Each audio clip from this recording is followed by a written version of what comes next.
Hello and welcome to the morning news here on TV3. My name is Beatrice, coming up in the next few minutes.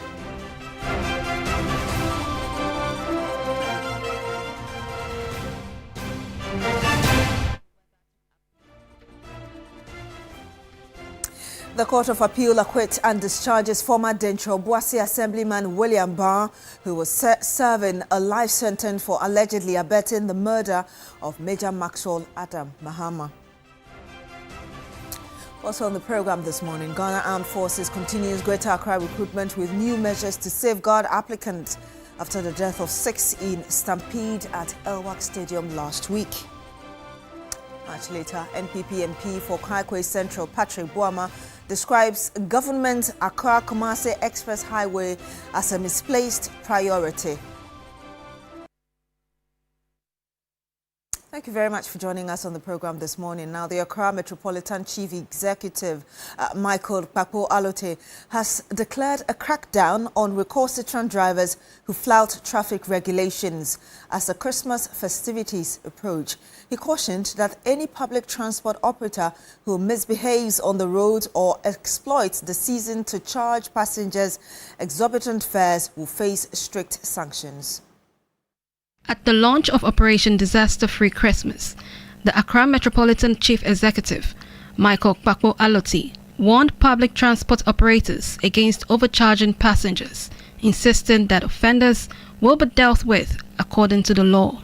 If a passenger pick a car from 37 to come to Accra and 50 cedis, he's supposed to pick the same fare to 37, 50 cedis. They cannot, in the evening, he has to pay 100 cedis. From tomorrow, any driver that will catch, that is charging fare that is not supposed to charge, I can promise we'll deal with the drivers. Meanwhile, leaders of the transport union denied allegations of overcharging passengers.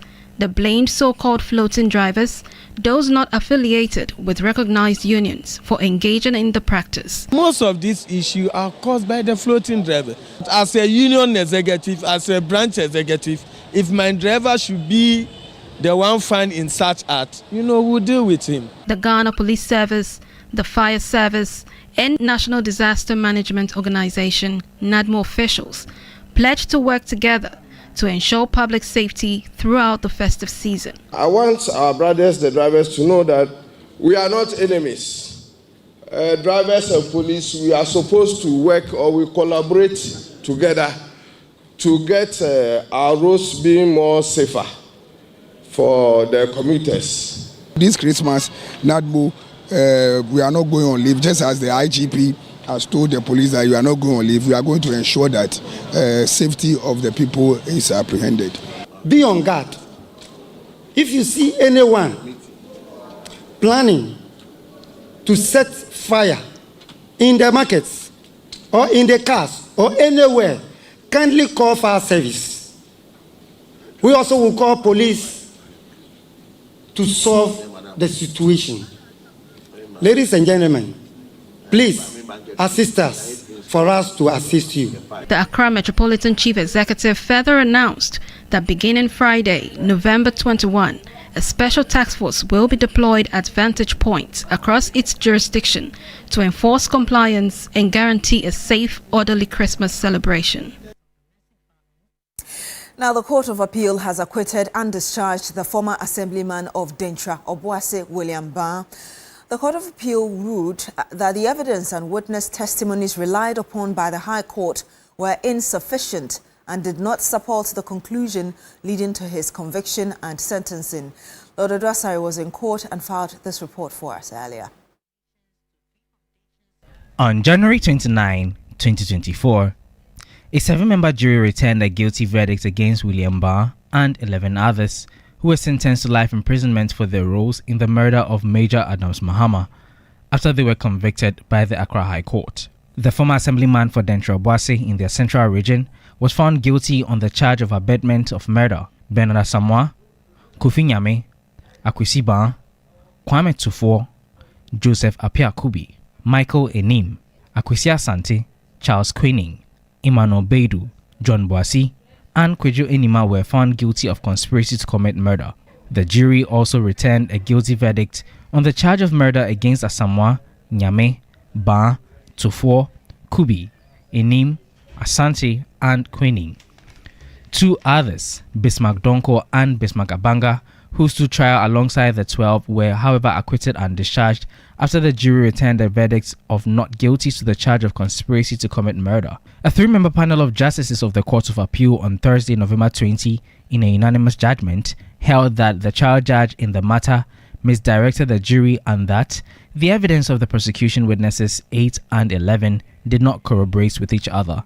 Overwhelmed with emotion, William Ba broke down in tears after hearing that he had been acquitted and discharged. Lawyer for the former assemblyman, George Bernard Shaw, expressed delight over the court's decision. The most dramatic was what happened in the sports at the Terminal Court 3 when the uncle of the late Major Mahama, may he rest in peace, accosted me openly and tried to shove a blow down my spine. And they left taking the judge to arrange for a police escort to take me out of the court services. I'm very emotional. In a way, actually, I'm not really like that one year in the case. One of the 3-member panel of justices, Ernest Osudapa, advocated for public education against instant justice of alleged criminals. He indicated that the ordeal of the late Major Adams Mahama was a very sad one and one that he did not deserve. However, justice had to prevail. Lord Rasari, TV3 News, Accra.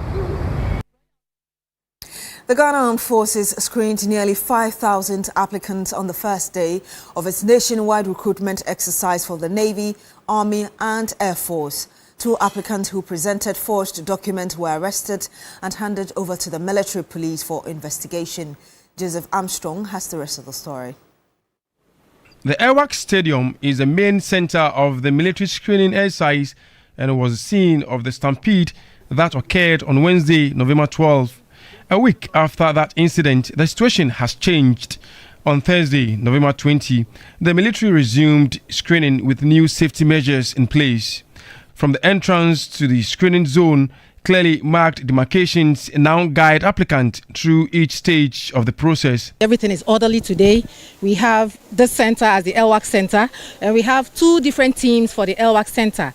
Initially, the presser we sent out was that we're going to take care of 600 persons or people per day. Today, based on experience we gathered or intelligence we gathered from Kumasi, the process at Kumasi, we realized that they were able to do about 1,000 a day. So we realized that we could increase the number to 800. We found out that one of the applicants had a forged summary sheet. The summary sheet is what you get after you have applied on our portal. So it was realized that there are some unscrupulous people who just dupe these unsuspecting applicants who want to serve the nation, and they create their own interfaces and issue out their own vouchers and give them SMS short messages that they are supposed to come for screening today. So in the process of checking their documents, we found out that one person had a forged summary sheet. 2 main screening centers have been set up at Airworks Stadium. The same structured setup was observed at other screening locations, including Nicholson Park at Bema Camp, the Air Force Base, Tertiary Stradrock, and the Eastern Naval Command in Tema. The Chief of the Defense Staff, Lieutenant General William Ejapon, monitored the exercise at Airworks Stadium, while the Chief of the Army Staff, Major General Lawrence Betanu, toured other centers. We want to commend the general public for adhering to the instructions that only non-applicants should get to the centers. For that has reduced the crowd level, and so things are going smoothly. I can also tell you that for the unfortunate ones who got injured, they are receiving medical treatment at 37. Some of them go in and out. Those who are still on admission are being taken care of well. But for me, what is important is the lessons that we learned from this particular exercise. This has told us that we need to do things differently moving on. And from the next possible recruitment section, we will come out with measures that makes this thing more seamless than it has been. Later, the Parliamentary Select Committee on Defence and Interior, led by Chairman James Agaga, visited some of the screening centres. What we have seen is very satisfactory. I mean, it's impressive. We've seen that, yes, they have now formed quite a number of centres, teams, to simultaneously assess the eligibility of the applicants. He gave an update on the injured who are still receiving treatment at the 37 Military Hospital. The Greater Accra phase of the military screening exercise is expected to run for at least 5 days.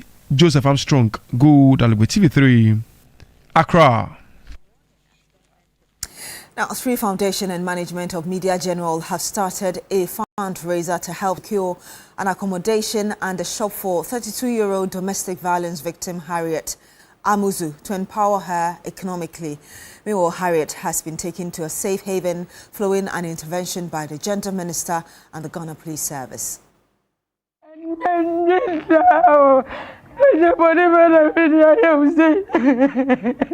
Harriet Amuzu's story got many Ghanaians talking, highlighting the need to curb the canker of domestic violence in society. I was at a funeral on Saturday in my hometown when he called to say that my younger son was ill and that I must return to cater for him. I only came home to find the kids playing and asked why he lied to me. At night, he wanted to have sex with me. I refused because we've been estranged for 5 months. He told me that he had set a trap for me. He wanted to kill me.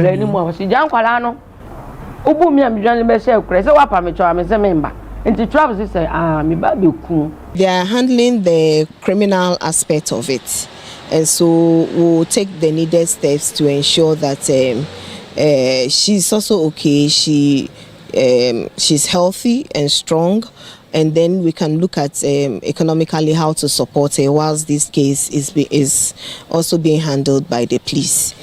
Economic empowerment is important for survivors of domestic violence as it provides them with the needed resources to regain control over their lives.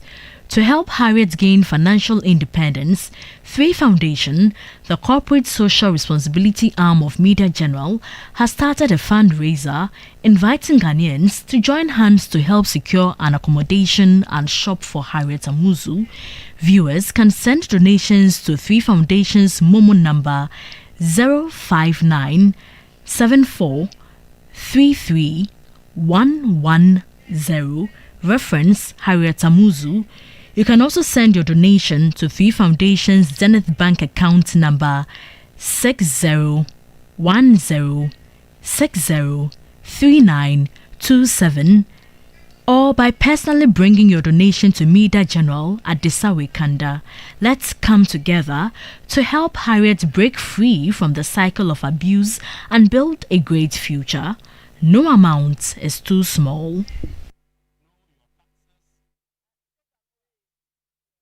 And do make sure to bring in your support for Harriet. Still on this, the chair of the Women Caucus in Parliament, Comfort Doye, has described as unfortunate the physical abuse meted out to 32-year-old domestic violence victim Harriet Amuzu. She advised women not to avoid red flags while in relationships, urging the Ghana Police Service to act with urgency when cases of domestic violence are reported. Very unfortunate, and as we've seen, this one is not the only one. There is a lot that is not in the public domain, and women should be extra careful when it comes to toxic men. Toxic men cannot change. You cannot change any man. So don't stay in toxic marriage and assume that that man is going to change. The moment you realize, normally we pick the red flags before marriage, but we assume that we can change them. How can you change somebody who have been trained by his parents for years? And you met the person, you said, I will change. You can't change him. So the moment you see that red flag, you are a girlfriend, you are not married yet, and the beatings have started, please pack yourself somewhere. She said even in front of the police, the husband beaten her. Why should it be so? What is it that you cannot arrest this man and caution ask him to sign a bond? What is it that the dorsal unit of Tesano, is it Tesano police station, cannot come in and said, woman, this marriage is not safe for you. Find a place. If the man needs you, he should come there and visit you. What is it that they cannot advise? Comfort Doyo there. She is the chair of the Women Caucus in Parliament. Now, Deputy Director of the Ghana Tertiary Education Commission, GTEC, Professor Augustine Oklu, says quality assurance in education should focus on people and continuous improvement rather than compliance only. He was speaking at the observance of the World Quality Assurance Week in Accra. Educators and policymakers met to reflect on how the country could embed quality and excellence across all areas of national development. Deputy Director of GTEC, Professor Augustine Oklu, said GTEC would continue to collaborate with universities and tertiary institutions to promote accountability and transparency in academic programs and institutional governance. Quality cuts across every aspect of our lives to be sure and certain that the graduates that have been produced across the country meet certain standards. Quality in everything that we do, in the water we drink, in the food we eat, in places that we sleep. A building is under construction and it has collapsed. What is the quality assurance that has been put in place? The director of the Global Quality Assurance Association, Dr. Violet Makuku, also urged citizens to think differently and stop normalizing poor standards and indiscipline. What role can we play in compliance? And when there's no compliance, what do we do about enforcement? Galamsey, drains that are dirty and choked, building in waterways. And when the people who are responsible come to correct these mistakes, they are faced with a lot of challenges. The event was jointly organized by the Ghana Tertiary Education Commission, GTEC, and the Global Quality Assurance Association.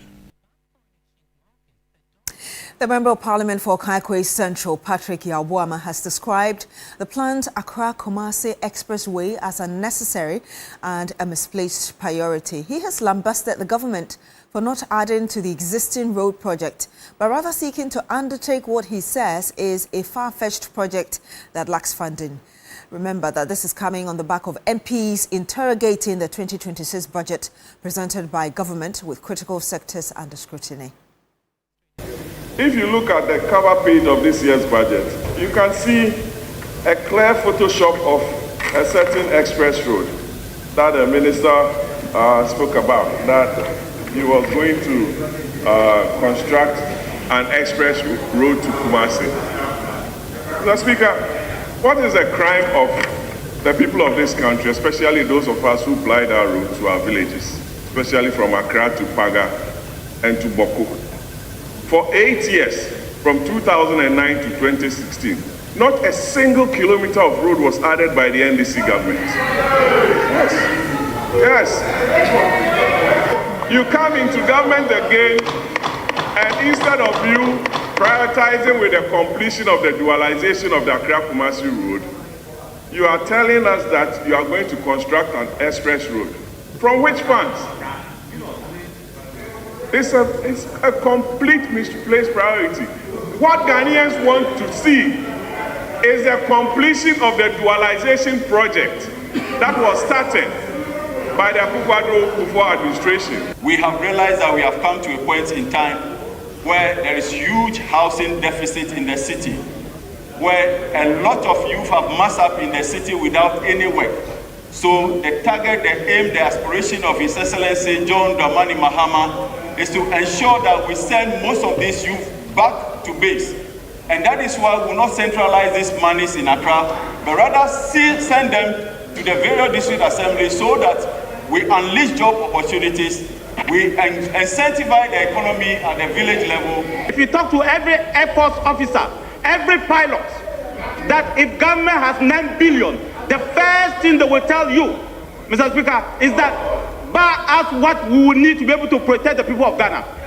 And what they need to protect the people of Ghana is helicopter gunship and fighter jets first. If you decide to buy this one first, what you are doing, you are buying it for your own comfort. You are buying it for your own comfort, the comfort of the executive. One of the bad policies that they took was to cap all our statutory funds, thereby staffing Get Fund of resources, staffing District Assembly Common Funds, staffing NHIA of funds. Mr. Speaker, today, under this government, all these statutory funds have been uncapped, particularly District Assembly Common Fund. Mr. Speaker, District Assembly Common Fund under Atuba Forsen and President Mahama is performing wonders. 80% of Common Fund is being sent to the district assemblies. We stay in Parliament, and the Speaker of the House, Alban Bagbin, has encouraged citizens and Parliament staff to acquaint themselves with the language and practice of the legislative body. He has endorsed 2 scholarly works that will enhance legislative knowledge and promote effective governance that includes the public. There are a lot of things that we do here without understanding them, particularly in the third world. Because we don't take time to learn the etymology of the words, the roots. Books such as these are more than publications. They are investments in the future of our democracy. They enrich our institutional heritage, support the work of legislators and parliamentary staff, and empower citizens to better understand the processes that shape national decisions. These books form part of a larger mission to enhance parliamentary literacy, deepen institutional memory, and bridge the gap between the institution and the citizens itself. I believe strongly that parliamentary knowledge should not reside only in the minds of a few or confined within committee rooms. It must breathe through the daily lives of the people who are the true sovereigns. May we remain steadfast in our commitment to strengthening our institutions and deepening the culture of scholarship within our parliamentary practice. I formally declare the following books: Parliamentary Language in Ghana, The Citizen's Guide, and Subsidiary Legislation in Ghana, Principles, Practice, and Procedure, duly launched.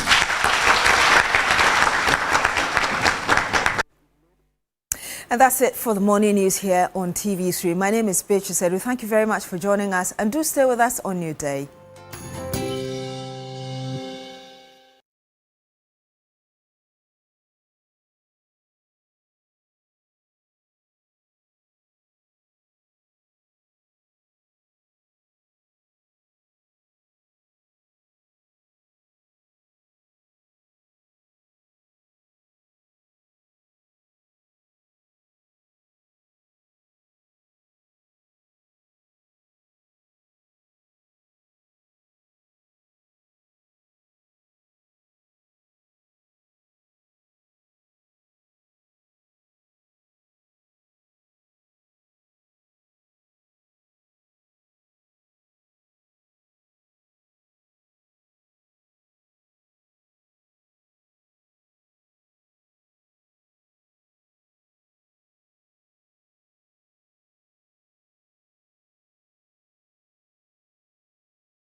to the morning show. Let me surprise you. Do you know what that means? What does it mean? So it's a song about perseverance. Okay. I mean, it means keeping on or like continuing with what you are doing. So sometimes you may have various situations that will be complicated, but you just have to still endure. I mean, endure. I think endure captures it better than keeping on. But we normally say like, keep on with what you are doing, no matter how tough. Wow, which language is that? It's Ewe. It's Ewe. Ah, it's Ewe. Oh, yeah. That's lovely. I mean, they're asking me from the back end. They're asking whether you have a new Ewe friend. I mean, the point is that. Girlfriend. I mean, the point is that. Can you confirm? I'm coming. Don't worry, I'll deal with all the questions. I mean, except that our viewers are not hearing the questions. But yes. First, I mean, I like looking beyond. I mean, music. I just like to listen to what is being said. And so this is one of the songs that I had looked into some months back when it came out. So that's how come I saw it. It's a very beautiful song. I mean, I love it. One thing about music is sometimes you don't even need to understand the lyrics. The melody and how things go just make you flow with the song. Yeah, so I didn't even understand the language, but I still felt it was... The latest song I'm jamming to is called Agbozume Naomi. Wow. You guys should check out that song. it's in a way I don't get any word of it, but the rhythm and everything is just beautiful. So that song too, I've looked at the lyrics, but that one I can't share. It's too early in the morning. Yes. Yes. So once again, you're welcome to New Day right here on TV3. It's a delight to always have you join us. My name is Beatrice Edu, and here with a senior lawyer. Oh, the junior lawyer, I beg you, baby counsel. I'm Joseph Akable, joining you for the Friday edition of New Day. There's a lot to talk about this morning. We'll start off first with this morning segment where we'll have a conversation about the cost of living. I mean, we are back to the point where we are hearing from government and the opposition having an entire discussion on whether the economy is much better or not. And the question being asked is that, well, where you find yourself today, do you think the cost of living is much better? Yesterday we were talking about price of KK. And how much is a bowl of KK in your hood? I'm confused. Sometimes you buy these things without paying attention. Then when it becomes a subject of debate, I've been thinking since I saw the debate, even though I ate KK on Sunday, and I just can't remember the price. But I mean, definitely it was less than 10 cedi. What I can't remember is whether I was 7 or 5. The last time I think there's a smaller bowl that is 5. Yes, there's a smaller one and there's a bigger one. But I think the last time I bought KK myself, about 3 weeks ago, that was about 5 cedis. Bought the small fishes and the shrimps and the stuff. So when you finish, you know how much you're paying for. Yes. So that's one question that we'll be asking. And a bit later on the big issue, we'll talk about the former finance minister, Ken Ofori-Atta. The update is that he'll be arraigned on Monday. The special prosecutor has indicated they will be making some requests to the court to bring the case to his attention because he's not in the country. Then we'll round up the weekly discussion with the domestic violence issue that has got a lot of you talking. Very unfortunate incidents there. We've all seen what happened, and what we are trying to do here at Media General is to try and raise some funds for the victim of the domestic violence to help her through this particular phase. Because a lot of the times when people are abused in such a manner, the challenge is that they can't stand on their own.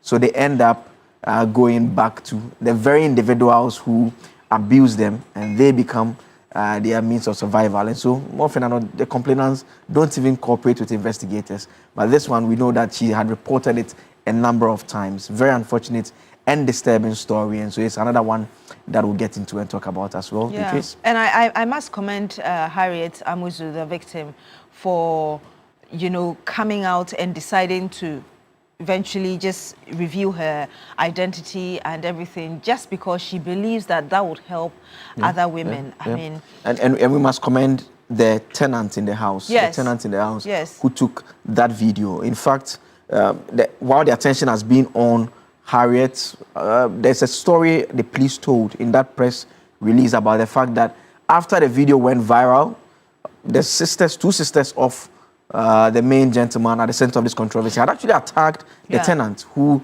they suspect to have taken the video. They attacked her. So those two ladies have also been arrested as well. And I mean, basically, well, yes, he's not a gentleman. I agree. He's not a gentleman. But the man who has been arrested, it will mean that the tenant who took the video cannot continue to live in that house as well. Yes, and must also equally be protected. Yes. Yeah. I mean, it's your landlord, and your landlord, you've taken a video of your landlord beating up his wife. I mean, that's the end of the tenancy arrangement, and that's something that we all as a society. I mean, it's better to live must in pay a better attention to. place than a place where you see abuse every day. Yeah, and I mean, it takes extra courage to film and even spread it for the whole world to see, leading to the rescue of this woman. And yeah, so this morning we showed you the numbers that you could call if you want to contribute and bring in your support, or you want to come here to give that support to the woman. And perhaps we should say thank you in advance for paying attention as well to this and your willingness to support. But you're welcome to the This Morning segment.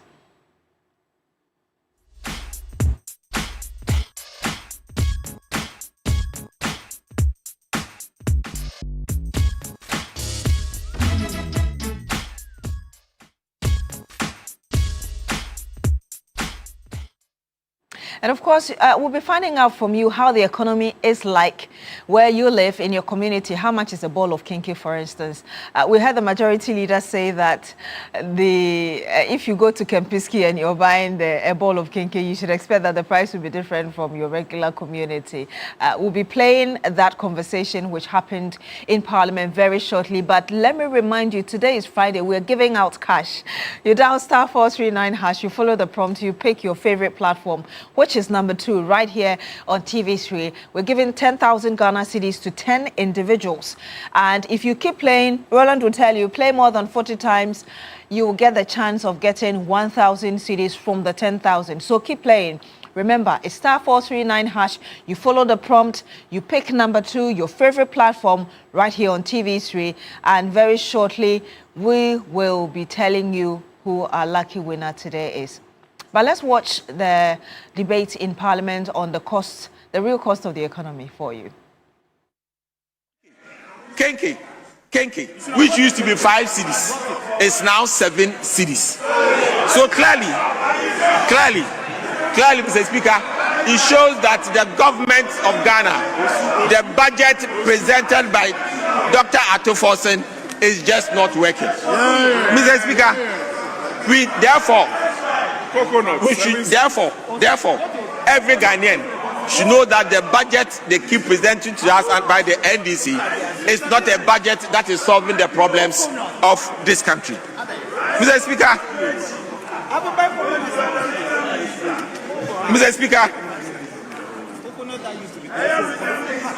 Yes, Majority Leader. Mr. Speaker, is he citing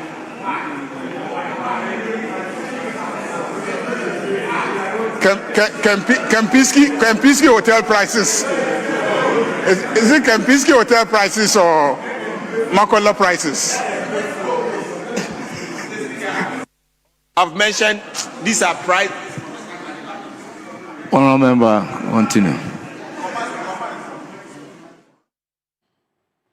Just a bit of what transpired during the debate in Parliament, but we do have Mejina on the line, our first caller. Good morning to you. Mejina, thank you for joining us once again. Tell us what you think. Thank you. Good morning. Good morning. And this is Mejina. Yes, sir. First of all, let me take this opportunity to take this your platform to wish one of my shoes, Mr. Honorable Alhaji Cookson. He's at the office of the General Secretary of NDC, Honorable Fifi Kwete. I greet him this morning and wish him a happy belated birthday. The man is so kind that he cares about everyone. For that matter, I want to say God should give him more days with more blessing and more wisdom to be able to serve mankind. That attitude, I want to praise him this morning. Coming to the issue, and also let the road minister get to understand that the road leading from Brikum to Sampa through Drobo, in fact, the people using or accessing the road are really passing through difficulties. Nowadays, armed robbers have been attacking on that road, and it's very terrible. They sent our military officers who were not on duty. They were all involved and was attacked. And we were lucky that casualties did not occur. And I have to say that we praise God that that thing did not result in the killing of anyone. But the economy, please, I want to say that with the economy, let me say, Ghanaians, some of them, many of us, we are wicked. Why do I say that? When you go to the market today, the farmer who produces the farm produce, how much is it? Now, maize, how much does it cost?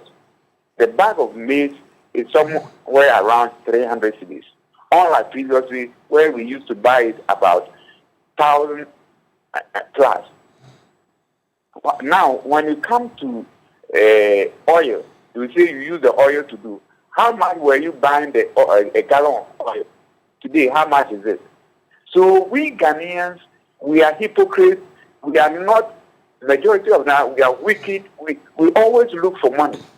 When you go to the market, you buy beef food stuff very cheaply. And when they cook, I don't know what they will add. We all understand that you go and do your market there. But the profit margin that they are making is outrageous, which I think there must be a law. You see, Côte d'Ivoire, they have strict market laws.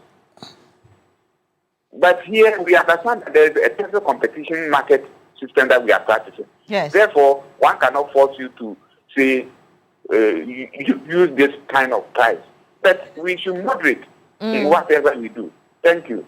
Thank you very much, Majina, for calling us and for sharing those thoughts with us. Joe, I don't know whether you go to the market and you get to experience some of the things he's talking about. I mean, yes, I do. I go to the market once a while.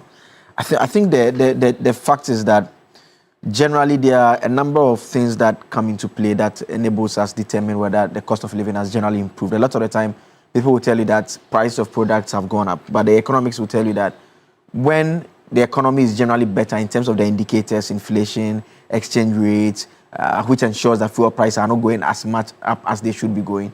Even though price of products may not necessarily be coming down, you will still not be spending as much as you'd be doing. And so if you pick a certain period last year where fuel prices were very high, it would mean that the same 10 cedis cannot buy you the things that 10 cedi used to buy. I mean, fortunately for fuel products, when the price comes down, we see. So maybe the ball of Banku or Kenke or TZ or whatever you eat, you may be buying it at the same price. But the fact is that if things were not as stable as they have been for some time now, you may not be able to even, that amount may not be able to get your ball of Kenke. And but so, you know, there's some truth also in what he says about market women intentionally increasing the prices just to get extra profit margins. Yes. I've seen it. Yes. And the few ones who are honest will tell you that I think that it's okay for me to sell my good at this price. I will still get profit anyway. And it will go faster and I'm not cheating anybody. Yeah, and I mean, a lot of the time. The market women, they would always tell you that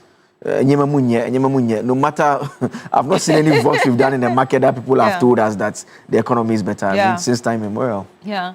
Anyway, I think we have Razak on the line. Good morning to you, Razak. Thank you so much for joining us on this morning. Good morning. Good morning. Yes. How are you and your panelists? Very well, thank you. And my co-host, Joseph Akable. Yes. I'm calling from Tamale.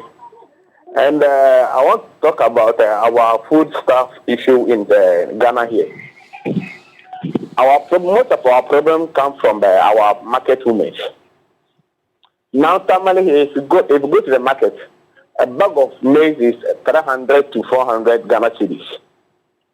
But if they want to process the kenke or the banku to turn into food and you're going to buy it, it will be costly. If you ask the woman will tell you, I bought this, I bought that, I bought this.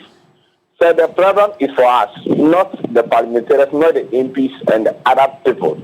It's really the market women who are causing the problem. Thank you. Yeah, it's with the market women. That's what I'm going to tell Ghana, and they will know that it's not the government. It's we those selling the goods that are causing all the problems, who raising the price of food stuff in Ghana. The government is trying to best to reduce the price, and we, the market women and the market men, are trying to higher a price. Thank you. The problem is from we, the market women, not the government. It's from the market women, not the government. Thank you very much as well. Thank you, very Razak. much, madam. Yes. Thank you, Razak, for calling us from Tamale in the northern region. Thank you so much. You can also call in, share your thoughts with us. The numbers are displayed on your screen. And yes, we'll pick your thought. Joe, other messages? Someone just sent a message. A friend of mine is very funny. I mean, she is into business as well. Okay. A friend of mine, Nelly, she just sent a message. She's saying that, hey, market women, we better go. Reduce the prices of the products every time. And I mean, it's very true. I mean, we know that sometimes items are expensive, but whenever the prices even go down, they will tell you that they bought those products when the prices were high. So they are not going to bring down the prices. Why do you guys do that? I'm being tempted not to even talk about what happens in Abusokai.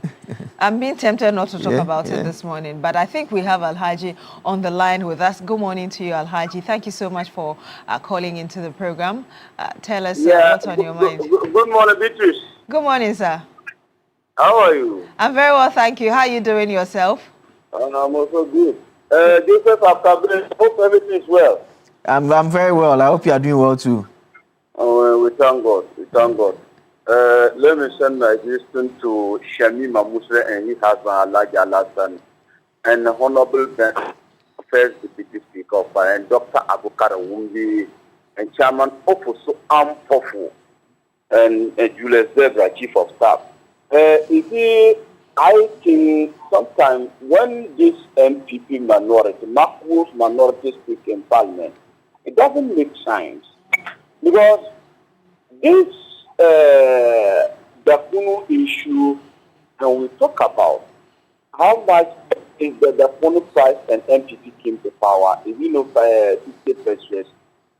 Even though President Akufo-Addo went to the market and hold the Dakunu and saying that this one, by 50%, if Daniel gives him power, he will reduce the price of the kunu. And he increased it into the 5 cities. Now, come back is 300 to 350 Ghana cities.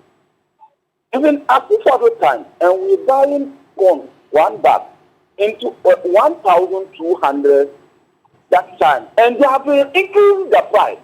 So let's ask ourselves, what is happening? Even though the time and we have been going to farm, you know, the people, they have the tractors saying that they will not reduce the price of the tractor and acre how farming it. So if you look about some people, they are wicked. So wicked people, and we have in this country, but when they say the food price is 7 Ghana cedis, it's not true. A lie. I don't know where they go to buy it, you know, and they sell it 7 Ghana. They cheat them.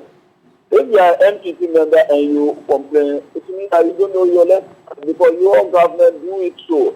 If we have some cocoa seller here in Sabulgo, it's a non-MPP woman. But if you go there, she will not sell the cocoa two cities. Sabotaging the government. That people they in this country. But you know, because of that, an MPP people organize the MPP farmers, and they should come out to demonstrate against the government and saying that the corn is not buying. How they do it and it's not buying, they will come out to demonstrate. So such character, and we live in this country. We need to change our attitude and see how we can help the government and we build a better country. That's our problem. So let's keep on praying for the government. Maybe he will do the good things in the Mother Ghana. Let me send my blessing to my communication officer in Northern Region, Chief Agitator and ADPP, Abu Safiana. Thank you very much. Thank you so much, Alhaji, for calling us from Savalugu. Thank you so much and for sharing those thoughts with us. And Joseph, are there more messages for us? Let's check and get some more of the messages that are coming through. A lot of you are commenting about the issues surrounding the price of a ball of kinky. I guess obviously because that was what was brought keenly. This one here says that MPP will not stop lying even in opposition. A ball of kinky is 3 cedis in my area. But the issue is that some of the market women are wicked and have refused to reduce the price, especially for maize. We all know we use maize for almost everything. That is coming from Kutuka, Courage, and Loga, Lashibi. Is the 3 cedi kinky prices is here at Anloga, Lashibi. Let me come and buy some and bring it here. This one is very, very long. No, we can't take this one. It's too long. So that's the message. It's a ball of kinky and the caller is talking plenty. You're the one asking that. I think we have Thompson on the line. Good morning to you, Thompson. Tell us where you're calling us from and what's on your mind Good morning. Today. Good morning. Thank you very much for your listeners and the viewers. I'm calling from Kotobabi. Kotobabi right here in Accra? Kotobabi, yeah, okay. Kotobabi to be precise. Near Town Kotobabi. Sure. Good, thank you very much. I think the NPP man who just spoke of the ball of kinky, the MP. That's the former Western Regional Minister, yes. Yes, it should be serious enough. Ghanaians are far awake. We all live in this country. During the tenure of President Akufo-Addo, we know how much a ball of kinky was sold, right? Before they came to power, we know how much a ball of kinky was sold in this country and part of the community. You understand? Today, how much is a bag of maize? In my community, a kinky is not being sold more than the 5 cedis he's talking about. And in some areas, they are selling 3 cedis.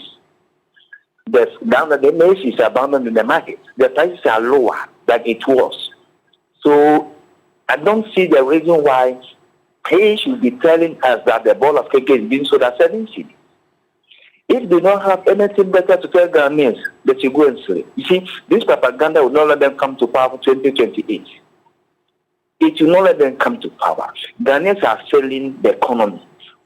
See, you cannot compare President Akufo-Addo, former President Akufo-Addo administration to John Mahama's administration. The difference is big. You understand? They are only 38 in parliament. They should think about how to strata themselves and correct their mistakes they did. So that if Ghanaians can have mercy on them to give them another chance, it will be better. But for them to be telling such lies, see, we just came from election. It's not up to a year. It's not up to a year. What else can they tell Ghanaians? When they were in power, we saw their performances. They're thieving. They are looting. We saw it. We know what is happening now. So if they don't have anything better to tell Ghanaians, they should give us a break. This economy is a fantastic one. How much is $1 now? Bring their account, how much is $1 to the city? They told us the fundamentals is there. If the fundamentals are wrong, they're saying you to expose you. What are we seeing today? What are we seeing today? So the truth is there. They should not come and tell us anything. We won't believe them. Ghanaians are far awake. Those days are gone. Those days are between the jargons, telling like, you have the men, you have them. Where are the men? Where are the men, my sister? Thank you very much. Thank you very much, Thompson, for calling us from Kotobabi, Accra, Newtown. Well, as you try to call in, there's a world-class university right here in Ghana, Rosebank International University, a strong South African university and a branch of the ADV Tech Group, Africa's largest private education provider with 146 schools across 5 African countries and over 100,000 learners, and partly owned by the World Bank through the IFC.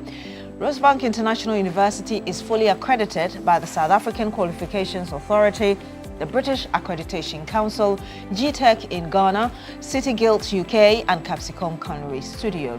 At Rosebank International University, we offer a Doctor of Business Administration, MBA, Master of Science, and Master of Philosophy in Digital Marketing, Bachelor of Supply Chain Management, targeting professionals in freight forwarding, customs, etc.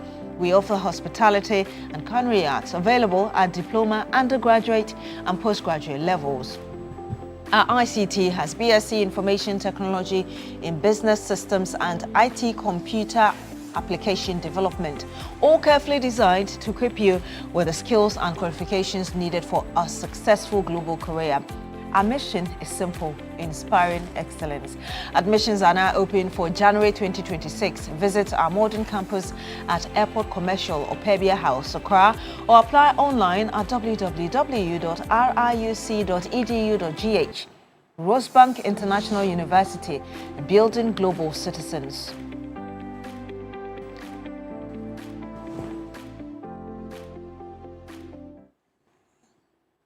Of course, you're still here on the This Morning segment on New Day. We do have Abdul on the line with us. Good morning to you, Abdul. Tell us where you're calling us from and what's on your mind regarding what we're talking about Hello, today. I'm Abdul Fatah, calling from Tolong. Tolong. Yes, please. Good morning, sir. How is Tolong this morning? No, everything is fine. Great. Tell us what's Please, on your... Yes, I want to contribute to the program. Please go ahead. Okay. Please, you see, every day we have been seeing inflation coming down always. But for us over here, we have seen that we the farmers, but the government has been subsidizing us. Why am I saying this? I'm just saying this because when you look at the amount that we invested into our farming, and now when you pick the product, you can't sell it to. You can't sell it to buy maybe the item that is on the market. Assuming that if I take a bag of maize today, which is almost 200 to 300 Ghana cedi in one area, but when I was about to go to the farm, I bought a bag of fertilizer, almost 500 Ghana cedi. And now look at what we are experiencing now. So by we the farmers, we are not happy about the way things are going. So that's the issue that we are facing with. Because the products are not selling at all. Even to sell it, it's difficult for you to do it. So we the farmers, we are really suffering. Well, thank you very much. Thank you so much for calling us from Tolong and for sharing that view with us. I'm wondering how much or the acre of a farm that a bag of fertilizer can be used for, because she's saying that the prices are not good enough. I thought that if you had a bag of fertilizer, you could fertilize like a large farm. I mean, I guess it depends you on... get bags of maize from it. I guess it depends on the application, because some of the fertilizers, you just have to use them one. There are some that you use a lot more. So it also depends on which crops are on that farm as well. But just some messages quickly before we go to the caller. This one here from Ralph Akuse. You say that the price of Kenke in Akuse is still 5 cedis since 2020, and it's still the same, both in size and weight. Okay. The urban areas, you can understand the price variation. That is the price you pay when you want to stay in an affluent city. That's your message there. Final one here from landlord inside Bolga D-line. You say that Akufo-Addo in 2016 made every Ghanaian believe that 1 cedi ball of Kenke is just absurd. Interestingly, he left office with 5 cedi to 7 cedis price for Komi. Today, they are asking JM why Kenke is still 5 cedi, even as a bag of maize around 500, 600 cedis. ANPP. I'm even tired of them. With due respect, the last person who tried to understand the NPP's problems. Okay. Landlord from Bolga D-line. But from the people who have called so far, it looks like it's actually less than a bag of maize is less than 500 cedis. This man who is a farmer just mentioned that it's actually less than 300 cedis. In some places, up to 300 cedis. Yes, so yes, call in, share your thoughts with us. But let me tell you, the hunger can strike any time. But Royal King Cracker is always on standby when you need something enjoyable to munch on. Royal King Cracker brings the crunch and the buttery taste. It fits right into your day, morning, noon, or night. Royal King Cracker, take choke your hunger. Just grab one and enjoy. Remember, this advert is FDA approved. I think we have Sani on the line. Good morning to you, Sani. Tell us where you're calling us from and what you think of what we're discussing today. Okay, I'm calling from Wali Wali, and I just want to greet the former parliamentary candidate for the NDC, Honorable Abubakar Abdallah, and then the Municipal Chief Executive for Wali Wali, Raju Jabba. They always listen and watch your show. So I greet them and all the people in Wali Wali. Having said that, you see, some people confuse minority, to be light. You see, the fact that you are minority doesn't mean you should oppose everything, and then including the truth. When you do that, you will continue to be a minority for a very, very, very long time. And I want to advise MPP. This budget, in fact, it addresses every facet of our economy. Okay? And it is very, very good for the people of this country. Ghanaians are very, very happy with President Mahama, the way he's handled the economy. You say economy is not, management is not about textbooks, so it's about practicality. So that is why everything is now good. You see, today they are even saying that the president is going to buy a presidential jet costing 1.2 billion Ghana cedis. Meanwhile, it is clearly that they are going to retool the Ghana Armed Forces. Okay, that is the budget for the armed forces for the 4 years. So you are saying that so today retooling has now become buying presidential jet just because Akufo-Addo was using our monies to rent presidential jets. Okay, millions of Ghana cedis wasting our money. Today you just want to find equality. So please, when you go everywhere in this country, it is clear that prices of foodstuff are down as compared to 2 or MPP's time. 2 years or MPP time. The bowl of kinky that they are talking. Some of us won't even buy it 3 cedis. Enough here is even 3 cedis. And sometimes when you buy it, you cannot even finish it. And some of us you can't finish it because it is too big. So prices of food and service they are very, very, very down. Even though farmers are complaining that they don't buy their produce and all that. So I want to appeal to the government that next year they should also try and make sure that the cost of inputs, that is the fertilizer and then the chemicals that they use to do the farming, they reduce the prices so that our farmers will not complain. During MPP time, those people who have money, the government officials, they used to buy their food and hold it and then export it to the benefit of themselves. Okay, the detriment of we, the poor people. So today, government is making sure that the food is there everywhere, food is there, so that we, the ordinary people, can also have access to it. Thank you. Some people eat rice only in festivities, maybe Christmas or marriage times or something like that. But today, there's rice everywhere. People are now eating rice every day. So they should keep quiet and learn from the NDC people. Thank you very much. Thank you. Thank you very much, Sani, for calling us from Wale Wale and for sharing those thoughts with us. Step into a night of elegance, music and fine dining at the Mervynpike Classical Music Night, happening on the 27th of November at the Mervynpike Ambassador Ballroom. Come enjoy an enchanting evening of live performances by Guy Bertrand and Kokui Selome. Serve an exquisite 4-course dinner with perfect wine pairings and capture magical moments with our photo experiences. It's more than an evening, it's a symphony of taste, sound and style, crafted for those who cherish the finer things in life. Hurry now. Seats are limited. Don't miss your chance to be a part of an evening where every note hits the heart and every flavor delights the palate. The price is 1,800 cedis. Reserve your seats now and today by calling 020-433-3136 or 0302-611-000. Mervynpike Classical Music Night, where music meets elegance and moments turn into memories. Yes, the numbers are still displayed on your screen. Call in and share your thoughts with us. In the meantime, Joe, there's some more messages here. This one from Randy Magabi. You say that come to Teshi guest in. Kinke is 3 cedis and 5 cedis. And another one here, you say that the Kinke politics was started with the former president when he met a Kinke price at 2 cedis and they left it at 5 cedis instead of 1 cedi or 50 pesos. MPP should be the last to complain. And another one here, you say that how many bags did he get from that 1 bag of fertilizer? Is the question that you're asking? The question I asked there. Yes, the question you asked as well over there. So, I mean, it appears there are different views generally about what the price of the products are on the market and everything. But, I mean, we all like our kinky, don't we? Yeah, Gakenke, Fanti Kenke, all of that, yes. But let's go to Alhaji now. Good morning to you, Alhaji. Thank you very much for joining us. Tell us where you're calling us from and what's on your mind today. Alhaji.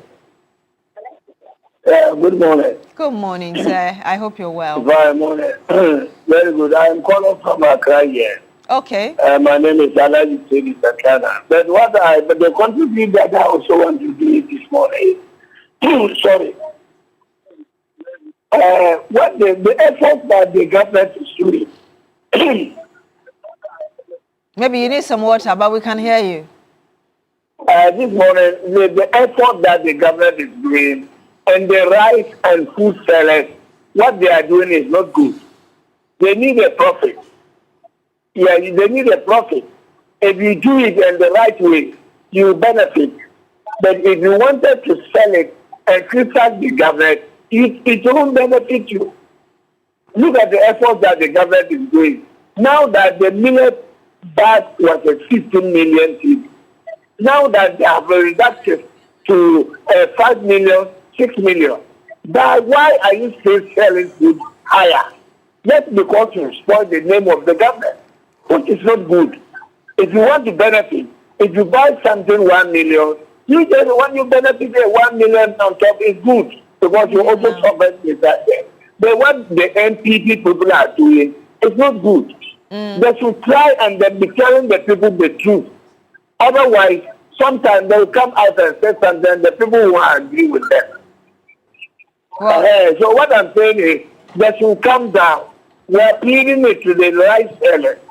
They should have patience and then do it the right way for us. So the second one is to breed my senior men, NPP people that should have patience and stay there for 40-something years back before they come back. And send good morning to Alaji Aukondo and then Alaji Mustafa, Deputy CEO of TOR. And I'm saying good morning to all the NDC people.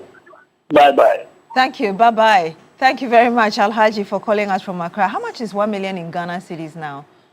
1 million? Yes, a lot of people still talking old currency. The currency was redenominated 1 million, in 1 million, that's 100 cedis. That's 100 cedis. Yeah, that's 100 cedis, yes. But thank you very much. I heard the president this week saying exactly that. I mean, it's from 2007 till now. Yes. I mean, he was surprised. There's my mechanic does the same thing. Yes. When you ask him how much is the spare part, you say 4 million. Yes. And I'm like, 4 million Ghana cedis. It's for meaning for I don't know why they've not been able to convert, because every time, anyway, I try to still find out how much, I mean, the conversion and all of that. But, well, it's that time of the year again. There is festive, spirits are high, and the search for the perfect holiday escape begins. This season, South African tourism invites you to come find your joy right in the heart of South Africa. Whether it's a family getaway, a romantic retreat, or an adventure with friends, there's a festive experience made just for you. Enjoy packages like Christmas in Cape Town or Jungle Bells in South Africa, with flights, luxury stays, city tours, wine tastings, and more. From scenic drives to safari fun, every detail is planned for pure joy and ease.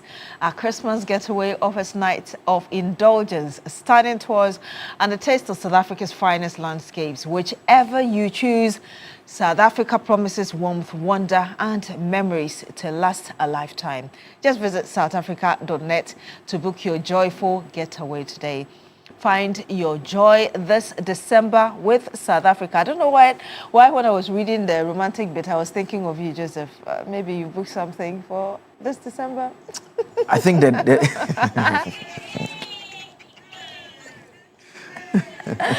Why are you not... why are you not talking? No. I keep on saying that there's something that you guys on TV do that confuses our viewers a lot. So, like, we're having a conversation here, which is what the viewers are aware of. Okay. Then there are those at the back who are talking through our ears and having a whole different conversation. I just thought of you. I don't know why. Maybe you booked something romantic. No, you are not saying anything more? No. I think I'll stick to what you said. Well, whilst Akabile thinks about it, whether or not he has a romantic night in South Africa, join the Africa Digital Dialogue as we explore smart farming, technology meets tradition, a conversation on how digital innovation is transforming agriculture across Africa. This edition features a powerhouse panel including Isaac Sessi, Nana Opoku, Silas Cayman Samboating, and Dr. Emmanuel Kwating. It's happening today from 9 a.m. I'm moderating that at the Executive Theatre from 9 to 12 noon. And you can register now on mgtix.africa or at adf.africa. And Africa Digital Dialogue is powered by MG Digital and Digital Foundation Africa. So you want to tune in and watch what we will talk about, technology in agriculture. But we have our last caller joining us. Good morning to you, sir. Thank you so much for joining us on this morning segment on New Day. Tell us your name, where you're calling us from. Yes, my name is Samuel, calling from Tema. Yes, sir, Samuel. Yes, I just want to say that Ghanaians, I think whatever is happening to us, it's our own doing, because we honestly don't speak the truth to ourselves. When the NPP was in power, we played politics with a lot of issues, and it's happening now. Look, my sister, if anyone tells you that the ball of Kinky is 30 cities, well, I don't know, but it's a big lie. How much is it? How much is it in Tema, where you are? Ghana, but largely, we sell Kinky for 5 cities and 7 cities. 5 cities and 7 cities. And even now, with the 5 cities, you would have to buy 2 before you be okay. I work at Tripoli. That is where I stay in Tema, but my factory is at Tripoli. When you go to Tripoli, if you want to eat and be okay, you have to buy 5 cities 2 or 7 cities. Even with the 7 cities, you may not be satisfied. And so we are playing politics with these things, and then we are not speaking truth to power. It happened during the NDC time, NPP time, and it's happening now. It's not good for our development. We need to speak truth to power. If it's this, let's speak the truth, irrespective of their party affiliation. Let's speak truth to power. A ball of Kinky now, it's 5 cities and 7 cities, and that is a fact. We all know we should stop playing politics with these things and move on. Either that, these leaders will play with our minds and we'll be dancing to their tunes. They are not speaking truth to power. Thank you, my sister. Thank you very much for calling us from Tema, and the information you brought us as well. Yes, thank you so much for joining us on This Morning segment on New Day. When we come back, Joseph Akable will handle the panel, delving into the special prosecutor's issue, as well as the woman who was assaulted and how we are trying to raise funds for her. Mama meme, Mama meme.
We know from what we know from the OSP so far is that we don't expect Ken Ofori-Atta to be present in court because the OSP has indicated some steps they will be taking on Monday. I'll tell you all about that pretty shortly. Then we'll also touch on issues surrounding that disturbing domestic violence incident that has got all of us talking this week as well.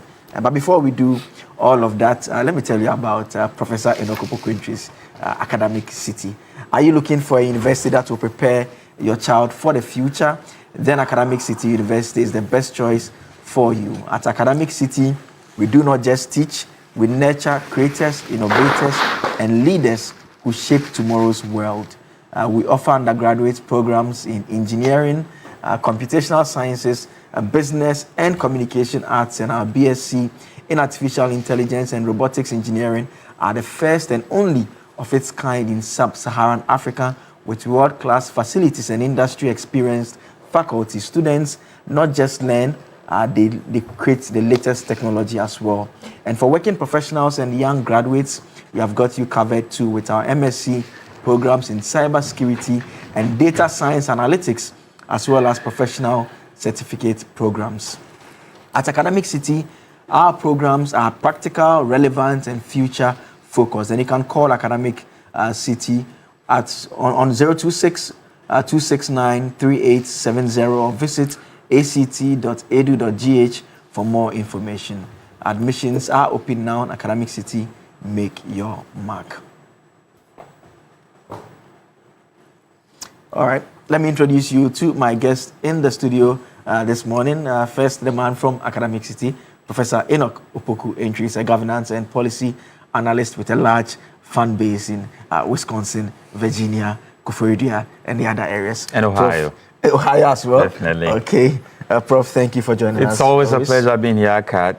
This morning, I want to start with a message to international students and American policymakers. In 2025, research has shown that new international student enrollment in U.S. dipped by 17%.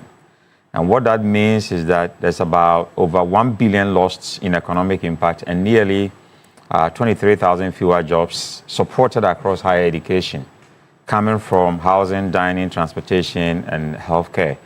So U.S. should consider their policies on international students coming in because they help a lot in job creation, because studies have found that every 3 foreign students that come in, 1 U.S. job is created or sustained.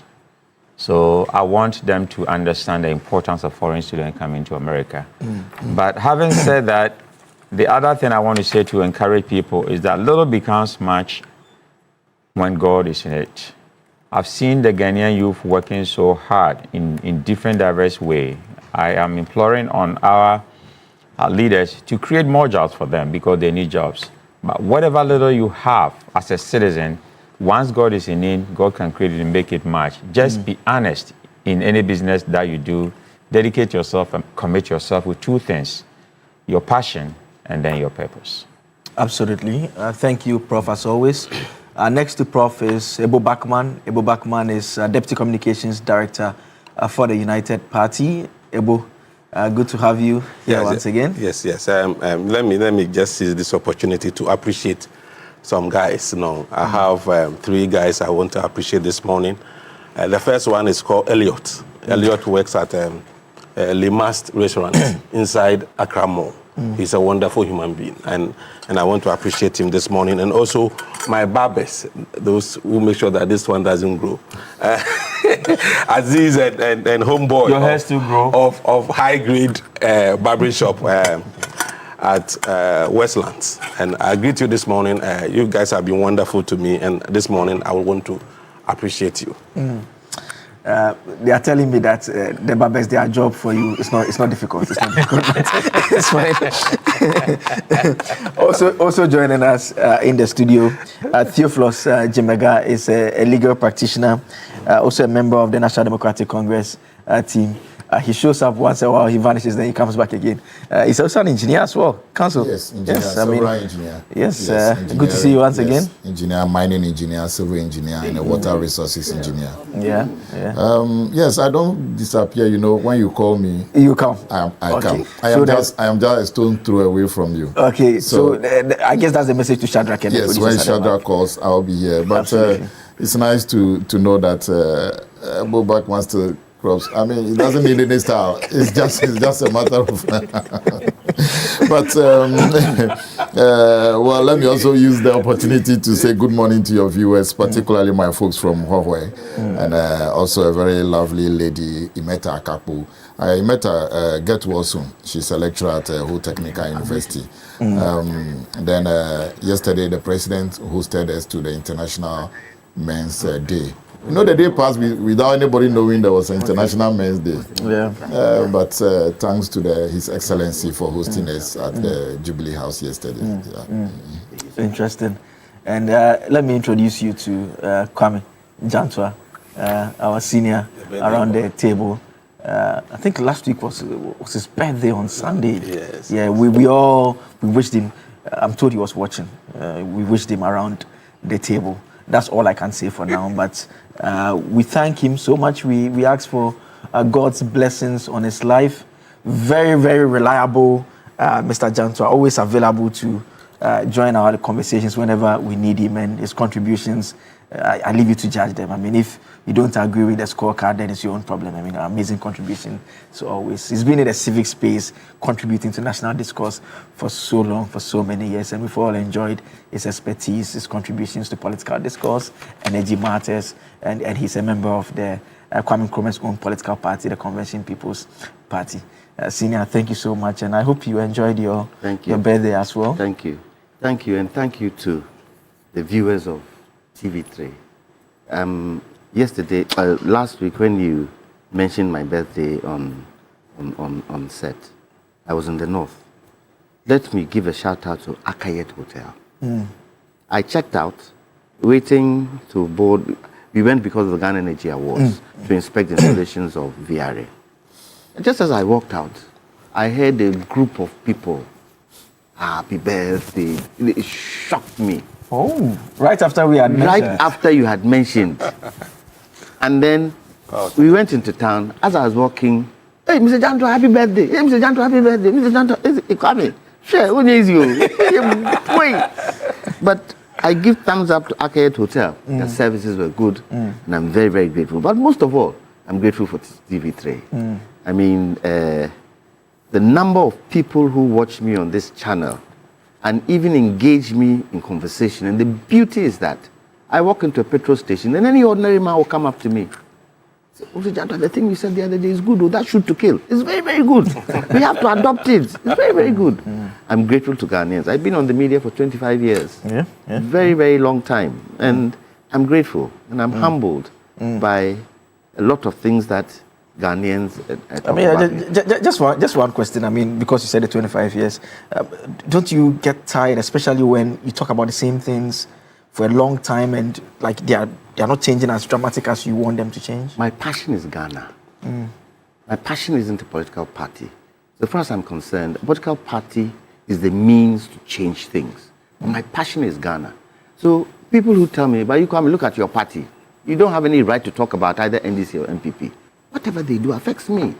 I have the right to talk about it. And for me, it's the young that I want to make sure they understand what it means by politics in this country. All right. I didn't know he was a civil engineer. I didn't know he was a mechanical engineer, mine engineer. He's also a lawyer. Take that, because education you can't do, you can't go wrong. So if the young want to take that, then it means our education system should be strong enough for the young person to be able to follow him.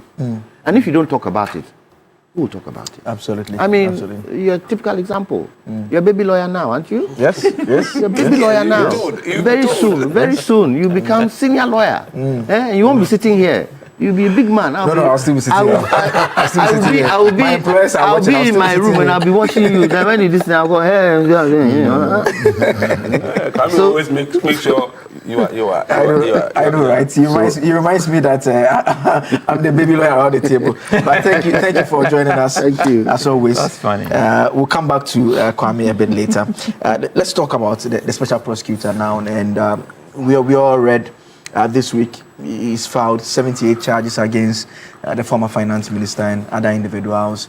He describes the finance minister as being at large. We also know that one individual, Ernesta Corey, who was a chef de cabinet to the former finance minister, is also said to be at large. The other individuals however, they have been arrested at various points. And so if you go to the page of the OSP, when they put out the mark shots, you realize that the mark shot is available for the other individuals. And the others, we are talking about Kojo Damwa, who is a member of parliament. He's also the MP he's specifically the MP for German South and former commissioner for Customs Division of GRA. There are other two commissioner generals of the Ghana Revenue Authority, Imano Kofi Inti and Amishadai Owusu Amwa. Then there is Isaac Krenti, who is also a former commissioner of the Customs Division of the GRA. He is a part of the charges. Then Evan Sedusa is the chief executive officer of SML. Then the company itself has also been charged. And so that is the update on this particular matter. And they'll be in court on Monday. So what will happen on Monday? The OSP has indicated, it says that the accused persons will be arraigned.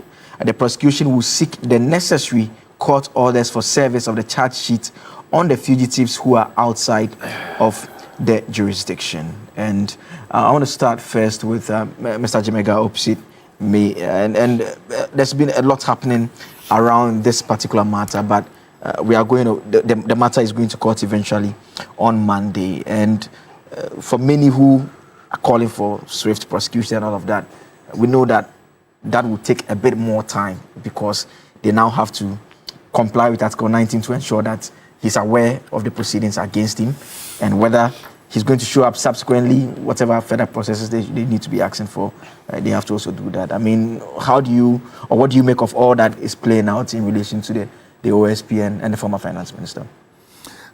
My worry for this whole OSP, former finance minister, is currently even the number of charges that have been preferred. 78 charges. Proving and going through 78 charges against all these accused persons might take a generation. It will take a long time. Why don't we have a number of charges that you can secure conviction for and leave it at that? So it makes me ask, do we really want to secure conviction? Take a look at the Attorney General. When we had the Signal Bureau case, the initial charges were plenty. Then you notice that they have been reduced to about 3 or 4, for which the AG is confident they will secure conviction. And assuming even you have 3 or 4 charges against one person arising out of the same enterprise of alleged crime, when the person is convicted of all of them, the sentences might run concurrently. The person is sentenced 2 years, 2 years, 2 years, invariably it becomes 2 years. So why not secure one, get one that you secured conviction quickly and do away with and move on? If it were other jurisdiction, they will say the person has agreed for the other charges to be on file. But the 78 charges. Now you also ask about the compliance with Article 19. There is something that a lot of us have not averted our minds to. And I believe you were taught. Criminal summons. For criminal summons, you need not be arrested. And your statements taken before you are served a criminal summons. A summons can be issued for you to appear before a judge and answer ABC because ABC charges have been leveled against you. So when that is served on him, he needs to appear before a judge. Then when he appears before a judge and the judge decides either to admit him to bail or whatever it is, you can even arrest him afterwards. So the idea that the special prosecutor has not generally been arrested and charged and properly cautioned, his statement taken and charged, you know it, that by Act 38, that can be gone, you can go around it. My only worry is being brought to his notice If it were a civil issue, I mean, you would have to, for the civil writ of summons, you even have to get a leave to issue. You can even do it by WhatsApp. Mm. You can do it by substituted service. You can publish it. But are we reaching a stage where the civil will be imported into the criminal aspect? That is one area which I feel that will be tested very much by the court. Otherwise, the OSP will have to try the others and leave that of the our former finance minister and see what convictions we will get. I am also worried, thinking that is it that the Ken Ofori-Atta might have applied to get his name off the red list or the stop list. That is why the charges were being preferred against him, even though they might not have been brought to his attention. But I believe someone will challenge the attention being brought to his notice in court very soon. And the Supreme Court might rule on whether being brought to his notice might equally mean the publications we are seeing, his lawyers talking about it, the letters he's writing, the wife doing the PR job, etc., etc. If that comes to being brought to your notice, and you are aware that you are wanted, and you have even applied to have your name off that, and the Supreme Court or any other court rules that is being brought to your notice, then that's a new terrain in criminal law. Beyond that, I feel that if you feel you are genuinely innocent, why abscond? Let me use the word abscond. Why not avail yourself? Our senior Chachuchi Kata was far away somewhere when news was that he was wanted for a certain case. He arrived in the country. Even they couldn't arrest him at airport. They tried to arrest him at the church. I believe my seniors here are well aware of that. So why not come?